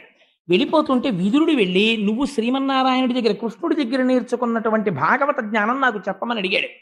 అడిగితే నా దగ్గరే కాదు, అది మైత్రేయుడికి కూడా చెప్పాడు. మైత్రేయుడు హరిద్వారంలో ఉన్నాడు, అక్కడికి వెళ్ళి వినమన్నాడు. దంగపడిన చోటైన హరిద్వారం దగ్గరికి వెళ్ళి హరిద్వారంలో భాగవత జ్ఞానాన్ని విన్నాడు. విన్నప్పుడు ఒక విచిత్రమైన ప్రశ్న వేశాడు. ఇంతవరకు బానే ఉంది. యజ్ఞవరాహం వచ్చినప్పుడు ఒక ఈయన ఎంత గొప్ప మూర్తో అంత గొప్ప రాక్షసుడు వచ్చాడు నీళ్లలోంచి. వాడు అనవసరంగా వచ్చి ఈయన మీద కలిగిపడ్డాడు. వీళ్ళందరూ స్తోత్రం చేస్తున్నాడు, వాడు ఒక్కడే కలిగిపడ్డాడు. ఈయన వాడిని చంపి అవతల పారేశాడయా అన్నారు. ఆ వచ్చిన వాడెవడు, ఎందుకు వచ్చాడు, అందరూ నమస్కారం చేస్తే వాడొక్కడు యుద్ధం చేయడం ఏమిటి, అసలు అదేదో చెప్పు నాకు అన్నాడు పరీక్షిత్. అంటే శుకుడు, ఇలా అడిగేవాడి కోసమే నేను చూస్తున్నానయా, చెప్తాను వినన్నాడు. ఇప్పుడు మీరు ఇక్కడి నుంచి జాగ్రత్తగా వినండి. ఇప్పుడు అంటే మీకు సౌకర్యం కోసం నేను కథాభాగాన్ని కొద్దిగా మలుపులు మార్చుకుని చెప్తున్నాను, తేలిగ్గా అందుతుందని. ఒకప్పుడు కశ్యప ప్రజాపతి తన భార్యలు, ఆ కశ్యప ప్రజాపతికి 13 మంది భార్యలు. 13 మంది భార్యలతోనూ ధర్మబద్ధమైనటువంటి జీవితాన్ని కొనసాగిస్తున్నాడు. ఒకరోజు సాయంకాలం ఆయన అగ్నికార్యం చేసుకుంటున్నాడు. అసుర సంధ్య వేళ ప్రారంభమైంది. అసుర సంధ్య వేళ అంటే దాన్ని సంధికాలం, పగలు కాదు రాత్రి కాదు. సూర్యాస్తమయం అంటాం కానీ సూర్యుడికి అస్తమయం లేదు కదండి, భూమి తిరుగుతుంది. అందుకని సూర్యుడి యొక్క వెలుతురు భూమి మీద ప్రసరించని సమయము, చంద్రోదయము కాని సమయము, దీన్ని ఉత్తర సంధ్య అంటారు. ఈ ఉత్తర సంధ్య పూర్వ సంధ్య కన్నా పవిత్రం. ఈ ఉత్తర సంధ్యలో 3 పనులు మాత్రం ఎట్టి పరిస్థితుల్లో చేయకూడదు, శాస్త్రంలో నిషిద్ధం. చీకటి పడే వేళ, పగలు పూర్తయ్యే వేళ, ఈ రెండిటికి నడుమ ఉన్న ఉత్తర సంధ్యలో పొరపాటున కూడా 3 పనులు చేయరాదు. ఏమవి? 1, భుజించరాదు, తినకూడదు. కలియుగం వచ్చిందని గుర్తేమిటి? ధర్మభ్రష్టత్వం. బళ్ళ ముందు కూడా నిలబడి ఎడం చేతిలో పెట్టుకు తినేస్తూ ఉంటాం అసుర సంధ్య వేళలో. వేళావేళలు లేవు కాబట్టి 1 తినడం నిషిద్ధం. అది ఉగ్రవేళ, మనస్సునందు క్రౌర్యముతో కూడిన ఆలోచన. 2వదేది నిద్రించరాదు, 3వదేది మైథునము జరపరాదు. ఈ 3 నిషిద్ధం. మైథునం అంటే స్త్రీ పురుష సంభోగం, జరపరాదు. కానీ గమ్మత్తు ఏమైందంటే, కశ్యప ప్రజాపతి అగ్నికార్యం చేసుకుంటున్నారు. ఆయన సాక్షాత్తుగా రాశీభూతమైనటువంటి తపశ్శక్తి, అటువంటి మహానుభావుడు. ఆయన దగ్గరికి దితి అనబడేటటువంటి భార్య వచ్చింది. వచ్చి ఆయనతో ఒక మాట అంది. ఆవిడ చాలా అందంగా మాట్లాడిందండి. ఆవిడ మామూలుగా మాట్లాడలేదు. ఆవిడంది, నా మీద మన్మధుడు బాణప్రయోగం చేశాడు. నేను ఆ బాణప్రయోగపు తాకిడికి నేను తట్టుకోలేక నిలువెల్లా కదిలిపోతున్నాను. నీవు నా భర్తవి, అందుచేత నువ్వు నన్ను అనుగ్రహించి నాలో కలిగినటువంటి ఈ కామావేశమునకు ఉపశాంతిని కల్పించు అని చెప్తూ ఆవిడ ఒక మాట చెప్పింది. నేను ఇలా అడగడం వెనకాతల ఒక రహస్యం ఉంది అని. ఏమిటి అన్నాడు కశ్యపుడు. అంటే అనధర్మపత్ని వలనను మునుకొని తా పుత్ర రూపమున ఉదయించున్, దీపించిన దీపముచే దీపము రెండు కాదే సికి ఒకటయ్యున్. అంటే కామాన్ని ధర్మంతో కలిపే ప్రయత్నం చేసింది దితి. ఆవిడ ఆ స్థితిలో దోషం పట్టలేము. ఆవిడంది, 13 మంది భార్యలు ఉన్నారు నీకు, మేమందరం ఏకగర్భ సంజాతులం, ఒక తల్లి పిల్లలం. 13 మందిని ప్రజాపతి నీకు ఇచ్చి పెళ్లి చేశాడు. అందులో 12 మందికి సంతానం కలిగారు, ఇంకా నాకు సంతానం కలగలేదు. సాధారణంగా భార్యాభర్తల యొక్క అనుబంధంలో ఒక గొప్ప సిద్ధాంతం ఉంది, ఆత్మావై పుత్రనామాసి. భర్త అపురూపముగా ఇచ్చేటటువంటి కానుక భార్యకు ఏది అంటే తానే తన భార్య కడుపున మళ్ళీ ఉదయిస్తాడు. కాబట్టి ఏమైంది, తానే పుత్రరూపముగా తన భార్యలోంచి పైకొస్తున్నాడు. ఇది ఎట్లా ఉంటుందో తెలుసా? ఆవిడంది, తన ధర్మపత్ని వలనను మునుకొని తా పుత్రరూపమున ఉదయించున్. పురుషుడు తన ధర్మపత్నితో సమాగమం చేసి తానే కొడుకుగా పైకి రావాలి, అది ధర్మం. ధర్మపత్ని విషయంలో ఇది దీపించిన దీపముచే దీపము రెండు కాదే సికి ఒకటయ్యున్. ఒక దీపాన్ని పట్టుకెళ్ళి ఇంకో దీపాన్ని వెలిగిస్తాం, 2 జ్యోతులు వెలుగుతున్నట్టు కనపడుతుంది, కానీ ఒత్తుల యొక్క పొడుగు కొద్ది ఉండొచ్చు. ప్రమిద ఒకటి ఎర్రగా ఉండొచ్చు, ఒకటి నల్లగా ఉండొచ్చు.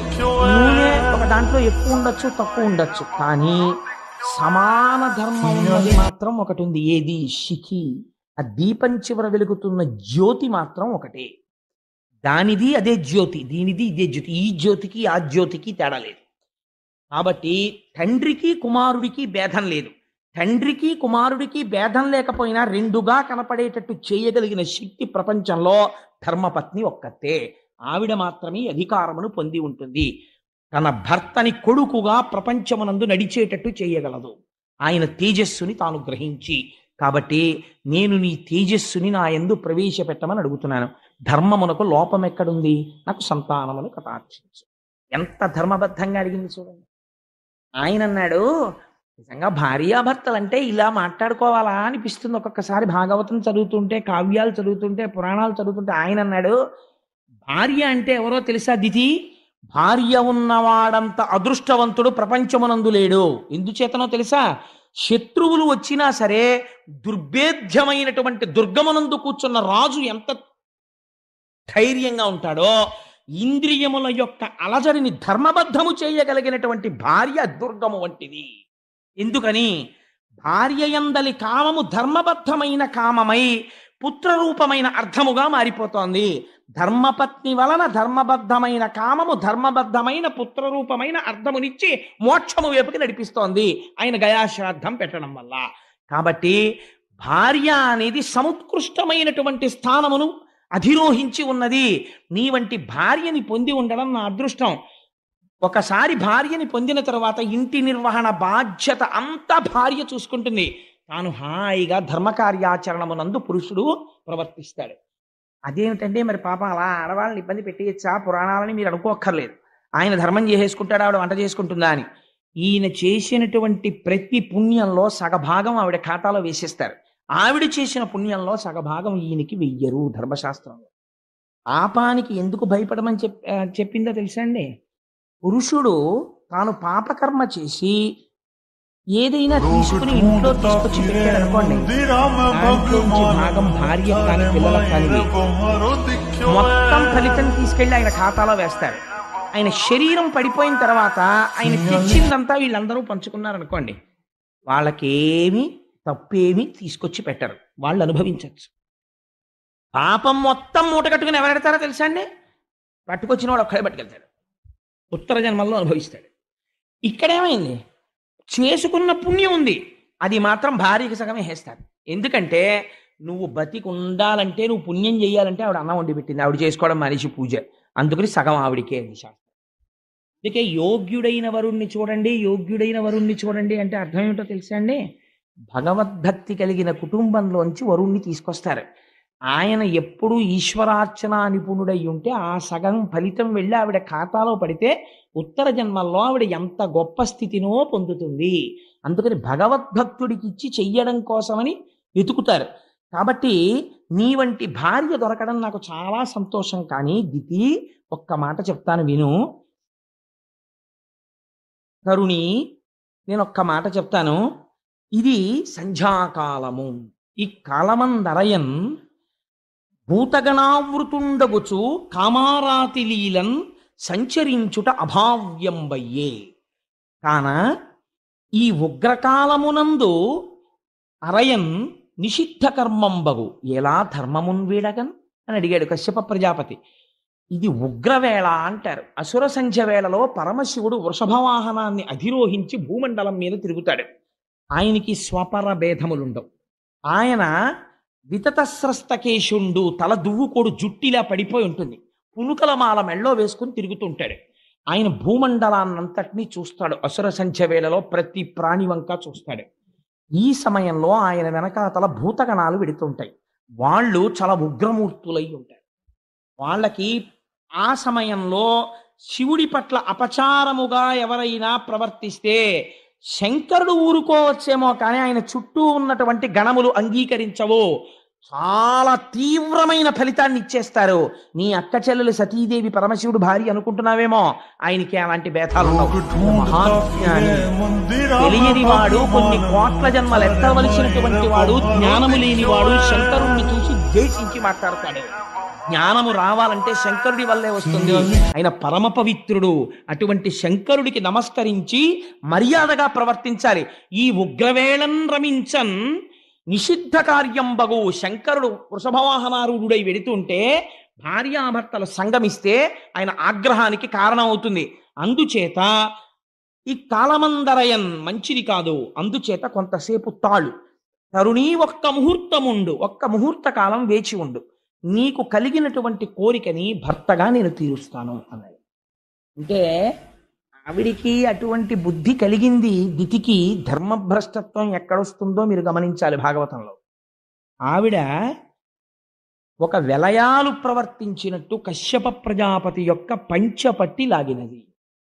అయితే ఆయన అన్నాడు, ఈశ్వరుడికి నమస్కారం చేసి, నేను ధర్మపత్ని పట్ల ఇంతకన్నా భిన్నంగా ప్రవర్తించకూడదు అని ఆవిడ కోరుకున్న సుఖాన్ని ఆవిడికి కటాక్షించి ఆయన స్నానం చేసి ఆచమనం చేసి ఆయన కార్యమునందు ఆయన నిమగ్నుడైపోయాడు. కొంతసేపు అయిపోయిన తర్వాత దితికి అనుమానం వచ్చింది. చేయరాని పని చేశాను, దీని యొక్క ఫలితము ఉగ్రముగా ఉంటుందేమో అని పరమశివుడికి క్షమార్పణ చెప్పి రుద్రగణాలకి క్షమార్పణ చెప్పింది. కానీ అందులో అప్పటికే జరగవలసిన అపకారం జరిగిపోయింది. భూతగణాల్లో ఇద్దరు చూసేశారని, భద్రాభద్రులు అనేటటువంటి వాళ్ళు చూసి ఉగ్రమైనటువంటి ఫలితాన్ని ఇచ్చేశారు. కశ్యప ప్రజాపతి దగ్గరికి వెళ్ళి అడిగింది, అయ్యా, నా కడుపున పుట్టేటటువంటి బిడ్డలు కానీ ప్రమాదం తీసుకురారు కదా అని అడిగింది. కశ్యప ప్రజాపతి అన్నాడు, నేను వద్దని చెప్పాను, నువ్వు వినలేదు.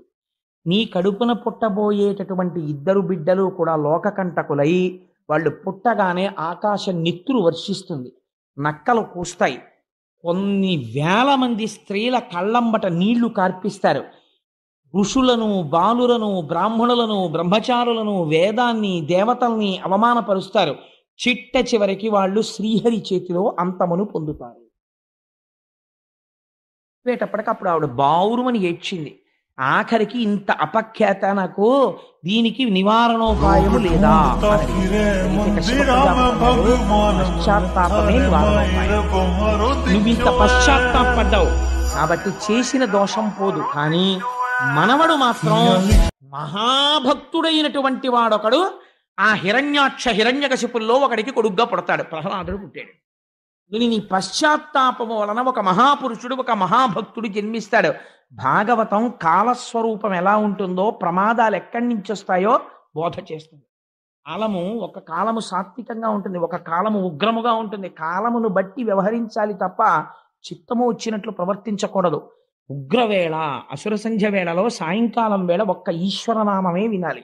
అందుకే అసుర సంధ్య వేళలో పురాణ ప్రవచనం పెట్టడానికి కారణం అదే. ఎందుకు పురాణ ప్రవచనం చేస్తారంటే అప్పుడు వినడం చేత ఈశ్వరుడు చాలా పరితృప్తుడవుతాడు. శహబాష్, వీళ్ళందరూ చూడండి రా భగవంతుడి కథ ఎలా వింటున్నారో అని విశేషంగా కోరికలు తీరుస్తాడు. తప్పించి వాళ్ళ జోలికి రాడాయన. అందుకని ఆ అసుర సంధ్య వేళలో చేసినటువంటి దుష్కృత్యము వలన నీ వంశములో మనవడు అటువంటి వాడు పుడతాడు, కానీ కొడుకులు మాత్రం దుర్మార్గులు పుట్టి శ్రీహరి చేతిలో మరణిస్తారు. ఆవిడేం చేసిందో అది తెలుసా అండి? దితి ఆవిడ మహాపతి వ్రత. అసలు పిల్లల్ని కండం మానేసింది, కడుపులో ఉంచేసింది. వాళ్ళు బయటికి వస్తే చంపేస్తారేమోనని 100 సంవత్సరములు గర్భమునందు ఉంచేసింది. ఉంచేస్తే ఆ గర్భము నుంచి తేజస్సు బయలుదేరి అది లోకములను కప్పేస్తోంది. కప్పేస్తుంటే అందరూ వెళ్ళి మళ్ళీ మొరబెట్టుకున్నారు. దితి గర్భములోంచి వస్తున్నటువంటి తేజస్సు లోకములను ఆక్రమిస్తోంది. కాబట్టి ఆవిడ బిడ్డల్ని కనేటట్టు చూడమని కశ్యప ప్రజాపతి అన్నాడు, అది సృష్టి విరుద్ధం, నీ బిడ్డల్ని నువ్వు కనమన్నాడు. అప్పుడు హిరణ్యాక్ష హిరణ్యకశిపులు జన్మించారు. కశ్యప ప్రజాపతే పెట్టారండి ఆ పేర్లు. ఎలాగో వస్తుందిగా ప్రహ్లాదోపాఖ్యానం, అప్పుడు చెప్తాను. హిరణ్యకశిపుడికి హిరణ్యాక్షుడికి వాళ్ళిద్దరి పేర్లు ఆయన ఎందుకు అలా పెట్టాడో చెప్తాను. ఆయనకి ముందే తెలుసు వచ్చిన వాళ్ళు ఎలా ఉంటారో, అందుకే హిరణ్య ముందు పెట్టి ఒకడికేమో అక్షి ఒకడికి కశ్యప్ అని హిరణ్య కశిపుడు, ఒకడికి హిరణ్య అక్షుడు. ఒకటి కనపడ్డనల్లా కన్నుబడిందా తీసుకెళ్లి దాచేస్తాడు. ఒకడికి ఎంతసేపు తానే గొప్పవాడని తన భోగం అనుభవించాలని ఆఖరికి యజ్ఞాలు యాగాలు కూడా తన పేరు మీద చేయించుకుంటాడు. అహంకార మమకారాలే ఇద్దరును. అందుకని ఆ హిరణ్యాక్ష హిరణ్యకశిపులు ఇద్దరు దితి యొక్క గర్భము నుండి జన్మించారు. ఇప్పుడు వీడు పుట్టడంతో దుర్నిమిత్తములన్నీ కనబడ్డాయి. వాడు ఆకాశం అంతెత్తు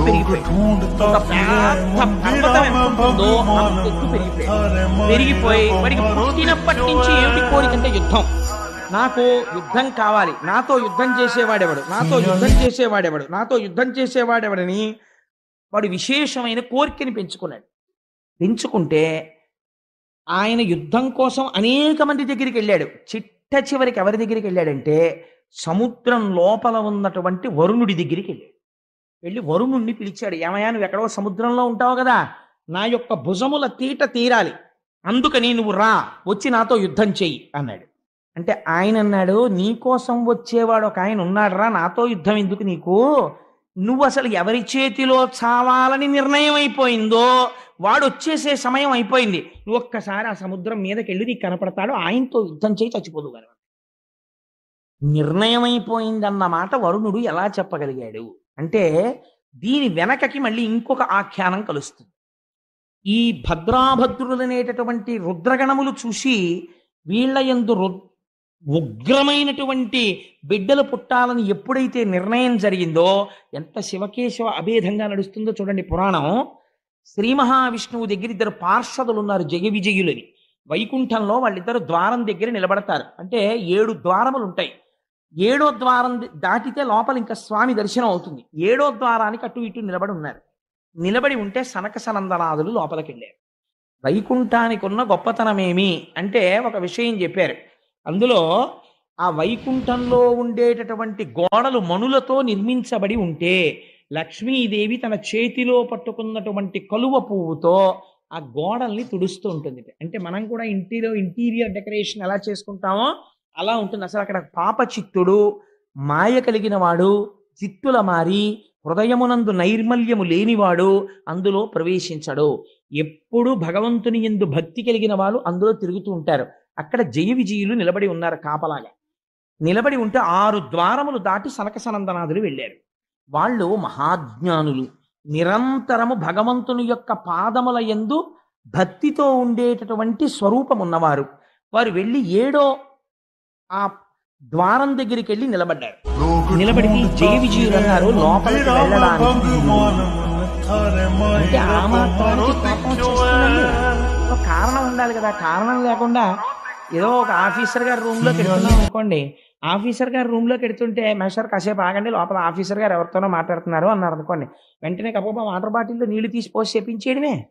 దానికి లోపల ఎవరితోనో మాట్లాడుతున్నారంటే కాసేపు కూర్చోవాలి, ఆగాలి, లేకపోతే విజిటర్స్ స్లిప్ పంపించాలి. ఆదరణ ఉంటే అయ్యో రమ్మను తప్పకుండాను అని చెప్పి కప్ప కాసేపు మాట్లాడతారు. అంతేకాని ఆ బయట ఉన్నవాడిని చెప్పించేయడం ఎందుకు? మరి సనక సనందనాథులు వెంటనే జై విజయుల్ని శపించేస్తే అది అర్థరహితమైన విషయమా కాదా పురాణంలో? ఇంకా వాళ్ళేం బ్రహ్మజ్ఞానులండి? వాళ్ళు శపించడానికి ఒక కారణం ఉండాలి. వాళ్ళ కారణం చూపించారు. వాళ్ళు అన్నారు ఇది వైకుంఠం, వైకుంఠమునందు మాత్సర్యం ఉండదు, ఇక్కడ ఎవ్వరూ కూడా ఒకరి మీద ఒకరికి మత్సరం ఉండదు, అసలు ఎవరి మీద ఎవరికి పగ ఉండదు, కాబట్టి ఎవరి మీద ఎవరికి ప్రతీకారం ఉండదు, ఇక్కడ ఎవరు ఎవరికి హాని చెయ్యరు. ఎవరూ హాని చేసేవాళ్ళు లేనప్పుడు లోపలికి వెళ్ళి ఈశ్వరుణ్ణి దర్శించుకోవడానికి మెటల్ డిటెక్టర్లు పరీక్షలు ఎందుకు? మళ్ళీ ఎందుకు ఆపినట్టు?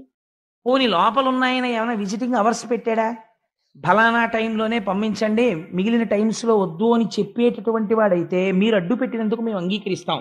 ఆయన భక్తపరాధీనుడు, ఆయన భక్తులైనటువంటి వాళ్ళు వస్తే చాలు ఆర్తితో ఆయన ఎదురొచ్చేటటువంటి స్వభావం ఉన్నవాడు.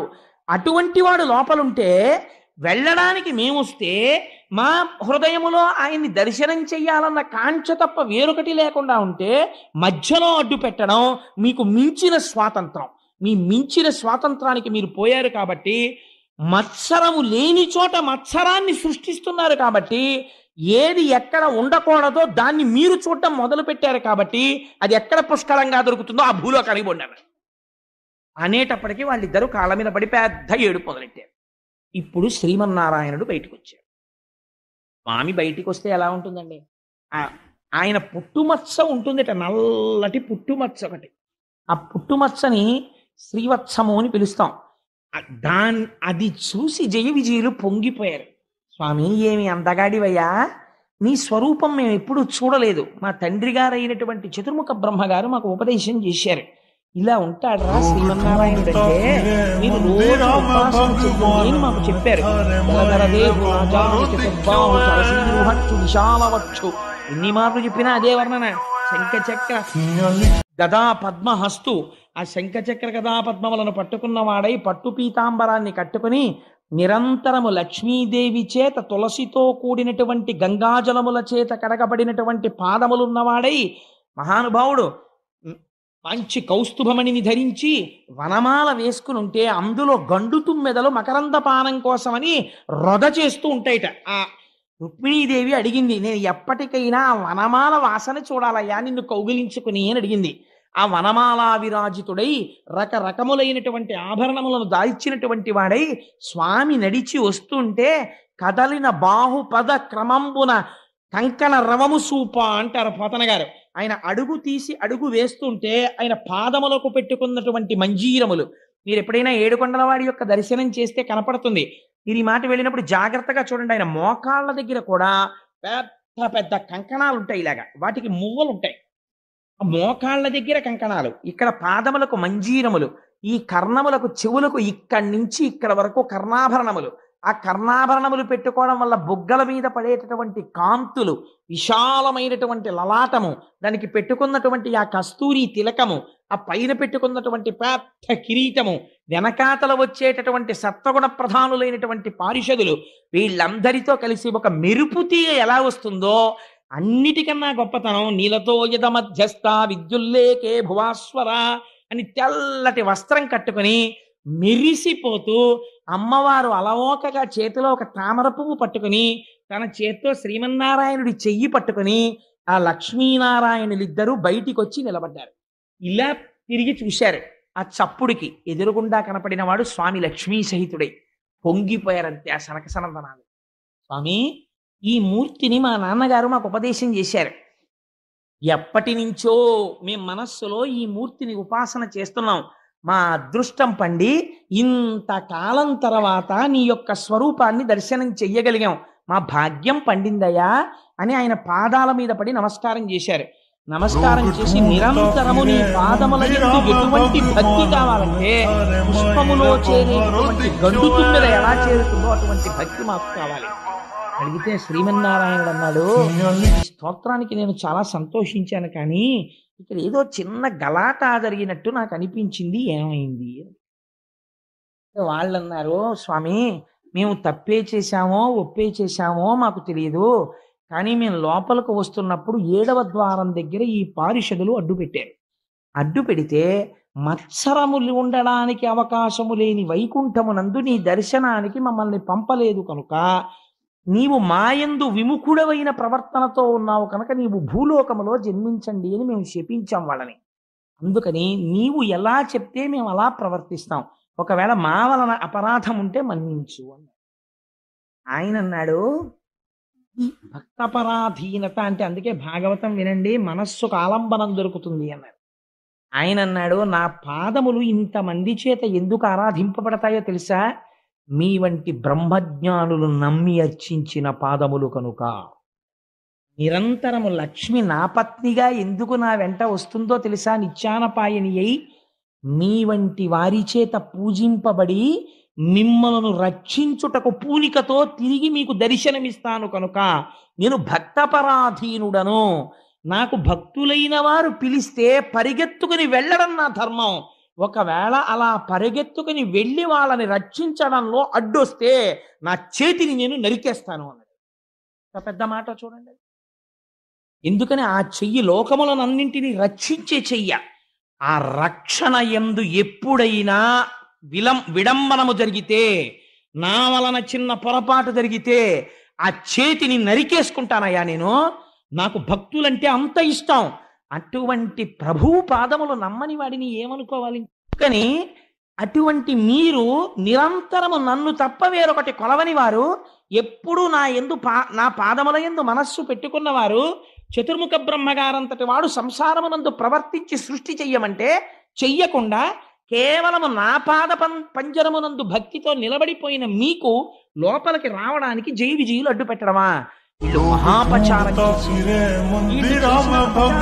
ప్రపంచంలో కీర్తి ఎవరికి పోతుందో తెలుసా? నా వల్ల.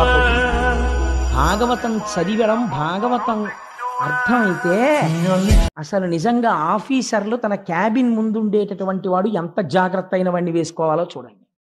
ఆయన అన్నారు, శ్రీ మహావిష్ణువు ఒక అద్భుతమైనటువంటి విషయాన్ని ప్రతిపాదన చేశాడు. ఆయన తనువున పుట్టినట్టి బెడిదంబగు కుష్ట మహాగదంబుచే వనరి తదీయ చర్మము వివర్ణత నొందిన రీతి భృత్యులొప్పని పని చేసినన్ ప్రభుల బంధుర యశంబు మానము పేరు పెంపు చెడిపోయి దుర్యశము పొందుచునుందురు విష్టపంబునన్ అన్నాడంతే.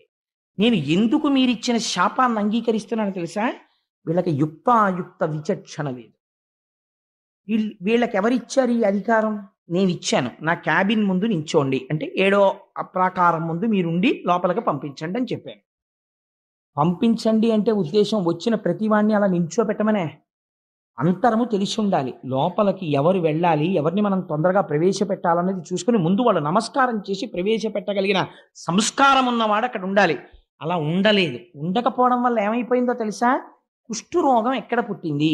తన శరీరం మీదే పుట్టింది, తన చర్మం మీద పుట్టి ఏం చేసింది అంటే, తనువున పుట్టినట్టి బెడిదంబకు కుష్ఠ మహాగదంబుచే వనిరి తదీయ చర్మము వివర్ణత నొందిన రీతి. అయ్యో నా ఒంట్లోనే కదా పుట్టింది కుష్టు వ్యాధి అని ఊరుకున్నాడు అనుకోండి. ఆ కుష్టు పెరిగి పెరిగి పెరిగి పెరిగి తన శరీరంలో ఉండేటటువంటి అవయవములు ఊడి పడిపోయేటట్టు చేసేస్తాడు. వేళ్ళు ఊడి పడిపోతాయి.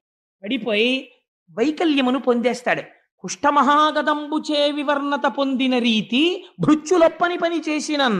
తనకి బాగా దగ్గరగా ఉండేటటువంటి వాడు తప్పుడు పని చేస్తే అది దాని వలన ఫలితం ఎవరికి వస్తుందో తెలుసా?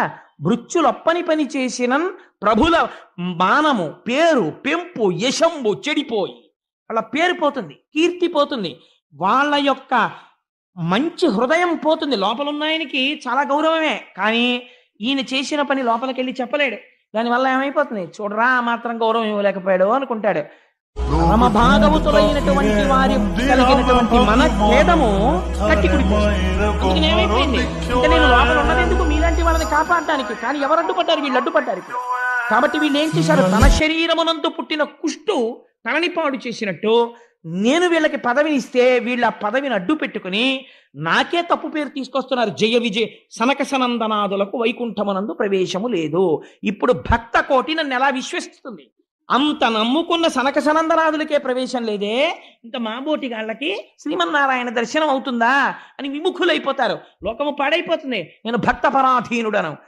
అలా రక్షణలో అడ్డు జరిగితే నా చేతిని నేను నరుక్కుంటాను, పరిపాలన చెయ్యడంలో నా చెయ్యి నాకు సహకరించకపోతే. అటువంటి నాకు దుష్ట పేరు తెచ్చారు, కాబట్టి వీళ్ళని మీరు శపించడం కాదు, నేను చెప్తున్నాను. 3 జన్మలు మునులార అనఘుడు భగవంతుండిట్లనియన్. అనఘుడు, ఆయనకేం కోపతాపాలుండవు, చేసిన దోషాన్ని బట్టి శిక్షిస్తున్నాడు. భగవంతుండిట్లనియన్ మునులారా వినుడు, సనక సనందనాథులారా నేను చెప్తున్నాను వినండి. అనయము వీరలు భువికింజని అసురయోనింజన్మించి మహోగ్ర లోభ సంగతులయ్యడు. వీళ్ళు ఉత్తర క్షణం భూలోకానికి వెళ్ళిపోతారు. వెళ్ళిపోయి రాక్షసయోని యందు జన్మిస్తారు. జన్మించి ఉగ్రమైనటువంటి రాక్షసులై అపారమైనటువంటి లోభత్వాన్ని పొందుతారు. అంటే అప్పుడు వాళ్ళిద్దరూ శ్రీమన్నారాయణుడి చరణారవిందముల మీద పడి లోపల ఉన్నవాడి హృదయాన్ని అర్థం చేసుకోవడంలో పొరపాటు జరిగింది, స్వామి క్షమించు, మళ్ళీ మాకు ఎప్పుడు వైకుంఠానికి ఆగమనమని అడిగారు. అడిగితే 3 జన్మలు మీరు గొప్ప రాక్షసులవుతారు, కానీ మళ్ళీ మిమ్మల్ని దునుమాడవలసిన అవసరం కూడా నాదే. అందుకని నేనే మీకోసమని అవతారాన్ని స్వీకరిస్తాను. స్వీకరించి వచ్చి మిమ్మల్ని నిర్మూలించి మళ్ళీ తెచ్చి నా వాళ్ళగా చేసుకుంటాను. అందులో కూడా రక్షణే అని ప్రతిజ్ఞ చేశాడు. ఇప్పుడు అందులో ఒకడైనటువంటి హిరణ్యాక్షుడు ఆ సముద్రంలో పశ్చిమ సముద్రం అడుగున ఉన్నటువంటి వరుణుణ్ణి యుద్ధానికి రమ్మని పిలుస్తున్నాడు. ఈ యజ్ఞవరాహమూర్తి జన్మించినప్పుడు, ఆయన అవతారము వచ్చినప్పుడు ఆ వరుణుడు అన్నాడు, ఇదిగో సముద్ర జలాల మీద ఒక కొత్త భూతం ఒకటి వచ్చింది, నువ్వు దాంతో యుద్ధం చెయ్యి అన్నాడు. అంటే వీడు గబగబా పైకొచ్చాడు. అప్పటికి యజ్ఞవరాహమూర్తి వచ్చారు. సాధారణంగా చూసినప్పుడు దాని మూకు మీద 2 కోరల మధ్యలో భూమిని ఎత్తుతున్నట్టుగా వేస్తారు కదండి, కానీ అలాగా ఉండరు పరమాత్మ. యజ్ఞవరాహమూర్తి అంటే ఎవరో తెలుసా అండి? యజ్ఞవరాహమూర్తి యొక్క వర్ణన విన్నా, యజ్ఞవరాహమూర్తి యొక్క ఆవిర్భావమును విన్నా ఉత్తర క్షణంలో కొన్ని కోట్ల జన్మల పాప సంచయము దగ్ధమైపోయి కృష్ణ భక్తి కలుగుతుంది. ఇందుచేత విష్ణు సహస్రనామ స్తోత్రంలో ఒక నామం ఉంది, యజ్ఞో యజ్ఞపతిర్యజ్వా యజ్ఞాంగో యజ్ఞవాహన యజ్ఞభృత్యజ్ఞకృత్యజ్ఞీ యజ్ఞభుక్యజ్ఞ సాధన యజ్ఞాంతకృత్యజ్ఞగుహ్యం అన్నమన్నాదయేవచ. ఆ వచ్చిన వరాహమూర్తి ఎవరో తెలుసా అండి? యజ్ఞస్వరూపము వరాహమై వచ్చినది. అది విచిత్రం. యజ్ఞము దేన్ని ఆధారంగా చేస్తారు? వేదము ఆధారమై ఉంటుంది. ఆ వేదము ఆయన శరీరమైంది. ఇప్పుడు వేదములో చతుర్హోత్రము అనబడేటటువంటి ఒక క్రియాకలాపం చేస్తారు, అదే ఆయన యొక్క 4 కాళ్ళయ్యాయి. యజ్ఞము చేసేటప్పుడు సృక్కు స్రువము అని 2 పట్టుకుంటారు. మీరు ఎప్పుడైనా చూసుంటారు. సృక్ అని ఒక చెక్కతో చేసింది ఉంటుంది, చిన్న మూతి ఉంటుంది దానికి, ఆ నేతిలో ముంచి ఇలా వేస్తుంటారు. ఆ సృక్కు స్రువం అని ఉంటుంది. పూర్ణాహుతి చేసేటప్పుడు ఆ స్రువం మీద పెట్టి సృక్కుతో పట్టుకుని వదిలిపెట్టేస్తారు మూటని. ఆ సృక్కు స్రువము ఈ 2 కూడా స్వామివారి యొక్క 2 దంష్ట్రలయ్యాయి. అందులో యజ్ఞం చేసేటప్పుడు బ్రహ్మస్థానమునందు పెట్టేటటువంటి పాత్ర ఆయన యొక్క నాసిక అయింది. అలాగే సోమరసాన్ని తీసుకొచ్చి పాత్రలో పెట్టేటటువంటి స్థానము ఆయన యొక్క చెవి రంధ్రమైంది, కర్ణరంధ్రమైంది. హవిస్సుని వేయడం కోసం అని చెప్పి హవిస్సు పెట్టేటటువంటి పాత్ర ఉంటుంది. అంటే చెరువు అంటారు, ఓ పిండి ముద్ద లాంటిది ఒకటి వండుతారు. ఇది పూర్తిగా వాడకూడదు, యజ్ఞంలో కొంత ఉంచాలి, ఇంకా ఆ పాత్రలో మిగలాలి. ఆ చెరువు వండుతారు, పిండి ముద్ద లాంటిది. ఆ పిండి ముద్ద లాంటి దాన్ని ఉంచేటటువంటి పాత్ర ఉంటుంది, దాన్ని ఇడ అని పిలుస్తారు. ఆ ఇడ యజ్ఞవరాహము యొక్క ఉదర భాగమైనది. ఆయనకి ఆ యజ్ఞములో వాడేటటువంటి కొన్ని మంత్రములు ఆయన కంఠసీమగా మారినవి. యజ్ఞము చేసేటప్పుడు పైకి వచ్చేటటువంటి అగ్నిహోత్రము స్వాహాకారంతో అగ్నిహోత్రంలో వేస్తుంటే ఆ అగ్నిహోత్రము ద్వారా దేవతలు పుచ్చుకుంటుంటారు. ఆ అగ్నిహోత్రమే ఆయన నోటి నమలుడుగా మారినది. ఇలా నవ్వులుతున్నాడు ఆయన. ఇలాంటి స్వరూపంతో యజ్ఞము యొక్క స్వరూపము వరాహ స్వరూపమును పొందినది. వరాహం అంటే ఏమిటో తెలుసా అండి? పరమోత్కృష్టమైన రోజు. ఏ రోజు నీ జీవితంలో ఈ యజ్ఞవరాహం విన్నావో అదే నీ జీవన యాత్రలో కొన్ని కోట్ల జన్మలలో పరమోత్కృష్టమైన రోజు. అది యజ్ఞవరాహమూర్తి యొక్క ఆవిర్భావ దినము. కాబట్టి ఇటువంటి స్వరూపంతో ఆయన దర్శనమిచ్చాడు. దర్శనమిచ్చి పెద్ద హుంకారం చేశాడు. ఆ హుంకారం విని ఋషులు ఒక్కసారి ఆశ్చర్యపోయారు. ఎక్కడిది ఈ హుంకారం అనుకున్నారు. స్వామి వంక చూశారు. గుర్ర్ గుర్ర్ గుర్ర్ అని శబ్దం చేస్తున్నాడు. అలాగే వర్ణించారు వ్యాసుల వారు. పెద్ద శబ్దం చేస్తూ అడుగులు తీసి అడుగులు వేస్తూ నడుస్తోంది ఆ యజ్ఞవరాహం. ఇప్పుడు ఆయన్ని స్తోత్రం చెయ్యాలి. ఎక్కడి నుంచి స్తోత్రం చేస్తారు? అందుకని ఋగ్వేదంలోంచి, యజుర్వేదంలోంచి, సామవేదంలోంచి ఋషులందరూ నిలబడి సూక్తములను వల్లిస్తున్నారు. వల్లిస్తూ ఆ యజ్ఞవరాహానికి నమస్కారం చేస్తున్నారు.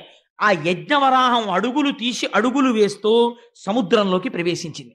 ప్రవేశించి తన నాసికతోటి, తన ఆ మూపుతోటి కెలుకుతోంది. దేనికి? పృథివికి వాసన ఉంటుంది.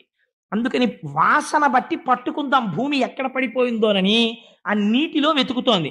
వెతుకుతున్నప్పుడు ఆ మూపురానికి తగలటం లేదు. భూమి నీటితో నిండిపోతోంది ముఖమంతాను. ఒక్కసారి పైకెత్తి ఆ నెయ్యి, యజ్ఞంలో వాడే నెయ్యి ఆయన కన్ను, ఒక్కసారి ఆ కనురెప్పలు పైకెత్తి చిట్లించి ఇటు అటు గుర్రమంటూ మెడ విప్పుతోంది, మెడ విసురుతోంది. విసిరినప్పుడు ఆ జూల్లోంచి నీళ్లు లేచి పడుతున్నాయి. మహర్షులు, చతుర్ముఖ బ్రహ్మ అందరూ వెళ్ళి దాని కింద తలపెట్టారు. ఆయన మించి పడినటువంటి నీటి కోసమని. ఈ కంటితో చూడరాని పరమాత్మ యజ్ఞవరాహంగా వచ్చారు ఇవాళ. ఆ నీటితో తడుస్తున్నారు. ఆయన వెతికి వెతికి వెతికి వెతికి భూమిని పట్టుకున్నారు. పట్టుకుని దాన్ని మూపు మీదకి ఎత్తుకుని ఆ రెండు దంష్ట్రల మధ్యలో ఇరికించి దాన్ని పైకెత్తారు. పైకెత్తి ఇలా చూపించారు. చూపించేటప్పటికి ఋషులందరూ స్తోత్రం చేశారు. ఇప్పుడు మహానుభావుడు స్వయంభవ మనువు తన భార్యతో కలిసి స్తోత్రం చేశాడు. ఏమి గొప్పతనమయ్యా మహానుభావ! ఈ ప్రజలు ప్రాణులు నిలబడడానికి భూమి లేదు, రసాతలంలో పడిపోయిందంటే యజ్ఞవరాహమూర్తి వయ్యొచ్చి భూమండలాన్ని పైకెత్తావు, పైకెత్తి తీసుకొచ్చావు. ఇప్పుడు దీన్ని నిలబెట్టాలి. ఎలా నిలబడుతుంది ఇప్పుడు ఇది? దీనికి ఆధార శక్తినిచ్చాడు. నిలబడ్డానికి నీటిలో ఆధార శక్తినిచ్చి మూపురం మీద ఇలా ఉంచి కింద పెట్టాడు. కింద పెట్టి మూపురాన్ని పైకెత్తి నిలబడ్డాడు. ఇలా భూమండలాన్ని గోళ రూపంలో పైకెత్తితేట పొడమి తల్లి పొంగిపోయిందిట భూదేవి. ఆహా, ఏమి అదృష్టం, నా అదృష్టం! నా స్వామిని తన మూపురంతో పైకెత్తాడని గాఢంగా ఆలింగనం చేసుకుందిట. తత్ఫలితమే నరకాసురుడు జన్మించాడు. అది ఎందుకు అలా పుట్టాడో, ఎందుకు భూదేవి సత్యభామగా వచ్చిందో అక్కడ చెప్తాను ఆ విశేషాలు. దశమస్కంధం దాటుతున్నప్పుడు చెప్తాను, ఇప్పుడు చెప్పడం కుదరదు. అందుకని ఆ యజ్ఞవరాహమూర్తి రూపంలో పైకెత్తాడు. పైకెత్తి ఆ భూమిని ఆ ఆధార శక్తినిచ్చి నిలబెడితే వీళ్ళందరూ స్తోత్రం చేసి, అయ్యా ఈ కంటికి కనపడనటువంటి వాడివి, జన్మనెత్తవలసిన అవసరం లేని వాడివి, ఒక స్వరూపమును పొందవలసిన రూపము లేని వాడివి, చతుర్ముఖ బ్రహ్మనంతటి వాడిని తపించని సృష్టి చేయించిన వాడివి, ఇవాళ మైథున సృష్టి కొనసాగి ప్రాణులు నిలబడ్డానికి ఆధారభూతమైన భూమిని పైకి తీసుకొచ్చి నిలబెట్టి మహోపకారం మొట్టమొదట చేశావు. ఇటువంటి యజ్ఞవరాహమూర్తికి మా నమస్కారం అని ఆయన పాదములకు శిరస్సులు ఉంచి నమస్కరించి మనఃపుష్పములను ఆయన పాదముల మీద వేశారు. వేస్తే స్వామి వారందరికీ అభయిస్తున్న సమయంలో ఈ హిరణ్యాక్షుడు యుద్ధానికి వచ్చాడు. ఇద్దరి మధ్య భయంకరమైనటువంటి యుద్ధం జరిగింది. ఆశ్చర్యం ఏమిటో తెలుసా అండి? వాడేం సామాన్యమైన శక్తివంతుడు కాడు. యజ్ఞవరాహమూర్తి శరీరంలోంచి నెత్తురు కారేటట్టు కొట్టాడు వాడు.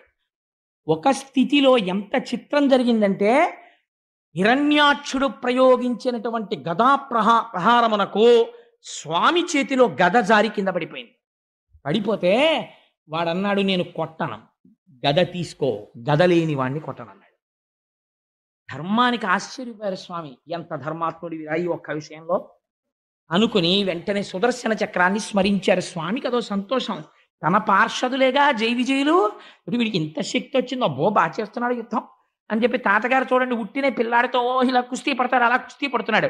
చతుర్ముఖ బ్రహ్మగారు అన్నారు, స్వామి నీ వినోదం చాలు, మాకు భయం వేస్తోంది. వాడు నిన్ను అలా గదతో కొడుతుంటే మేము చూడలేకపోతున్నాం, వాడిని సంహరించు, ఉద్ధరించు. ఒక అవతారం, వాడికి ఒక శాపం విమోచనం అయిపోతుంది. అలా ఎంతసేపు వాడిని ఇబ్బంది పెడతావు, కొట్టేసేయి స్వామి, వాడి తలకాయ తీసేయమని. సుదర్శన చక్రాన్ని ప్రయోగిస్తే ఒక పెద్ద గదని ప్రయోగించాడు వాడు. ఆయన అబ్బో పోతన గారు ఏమి పద్యాలు రాస్తారోనండి మహానుభావుడు. గద సారించి అసహ్య విక్రమ సమగ్ర స్ఫూర్తితో వేయగా వరాహమూర్తి ఆ గద తప్పించి ఆ దంష్ట్రాగ్రాహతిన్ ఉంచి బలమొప్పన్ మదాతిరేక బల శౌర్యోదార విస్తార పంచాస్య సంపద సామజేంద్రమును బలమొప్పన్ ఈడ్చి త్రుంచు చందంబునన్ అంటారు. ఎంత గొప్ప పద్యమో చూడండి. ఆ హిరణ్యాక్షుడు గదని గిర్ర గిర్ర గిర్ర గిర్ర తిప్పి స్వామివారి మీదకి విసిరితే అలవోకగా గదని పట్టుకున్నారట. పట్టుకుని విరిచేసి అవతల పారేసి, నిన్ను చంపడానికి సుదర్శన చక్రం వెయ్యాలా? వాడు భయంకరమైన మాయ కల్పించి భూతప్రేత పిశాచాల్ని ఎముకల్ని వర్షం కల్పించాడు. సుదర్శన చక్రంతో కొట్టేశారు దాన్ని. కొట్టి ఆఖరణ ఇంకా ఎంతసేపు వినోదం స్వామి, వాడిని నిగ్రహించమన్నారు. నిగ్రహించమంటే పిల్లాన్ని చూడండి, చూసి చూసి చూసి చూసి తండ్రి ఏమిట్రా ఈ అల్లరి అనో లెంపకాయ కొడతాడు. అలా మీరు కావాలంటే భాగవతంలో చూడండి, ఆదివరాహమూర్తి గూబ మీద ఓ లెంపకాయ కొట్టారు హిరణ్యాక్షుణ్ణి. అంతే వాడి కింద పడిపోయి కింద పడిపోయి నాసికారంధ్రముల వెంట కర్ణరంధ్రముల వెంట నెత్తురు కారిపోతుండగా కిరీటం పడిపోయి తన్నుకుంటున్నాడు. దితికి అర్థమైంది, ఓహో నా కొడుకుని శ్రీహరి సంహరిస్తున్నాడని. ఆవిడ స్తన్యములలోంచి రక్తము స్రవించి ఇక్కడ హిరణ్యాక్షుణ్ణి తన 2 కోరలతో నొక్కి పట్టి సంహరించాడు. హిరణ్యాక్ష వధ పూర్తయి ఆయనకి ఒక శాపం తీరిపోయింది, భూమండలాన్ని పైకెత్తాడు. అందుకే ఆ మహానుభావుడు యజ్ఞవరాహావతారంలో భూమిని పైకెత్తినటువంటి ఆ కోర అంటే శంకర భగవత్పాదులకి ఎంత ఇష్టమో చెప్పలేను. అవిద్యానామంతత్తిమిరమిగిరోత్తిపనగరి జడానాం చైతన్యస్తబకమకరంద శృతిఝరి దరిద్రాణం చింతామణి గుణనికా జన్మజలధౌ నిమగ్నానాం దంష్ట్రా మురరిపువరాహస్య భవతి అంటారు. ఆ ఆదివరాహమై యజ్ఞవరాహమై ఆనాడు 2 కోరలతో భూమండలాన్ని సముద్రంలోంచి ఇలా పైకెత్తుతూ తడిసిపోయిన ఒంటితో నిలబడినటువంటి స్వామి ఉన్నారే, ఆ మూర్తిని మానసికంగా ఇక్కడ ఎవరు దర్శనము చేసి చేతులొగ్గి నమస్కరిస్తున్నారో అటువంటి వారి యొక్క జీవన యాత్రలో ఈ ఘట్టమును విన్న రోజు పరమోత్కృష్టమైన రోజు అయి వారి పాపరాశి ధ్వంసమవుతోంది. ఈశ్వరుడి యొక్క నిర్హేతుక కృప యజ్ఞవరాహముగా వచ్చినటువంటి ఆ అవతార విశేషంతో ఇవాళ ఉపన్యాసాన్ని పూర్తి చేస్తూ రేపటి రోజున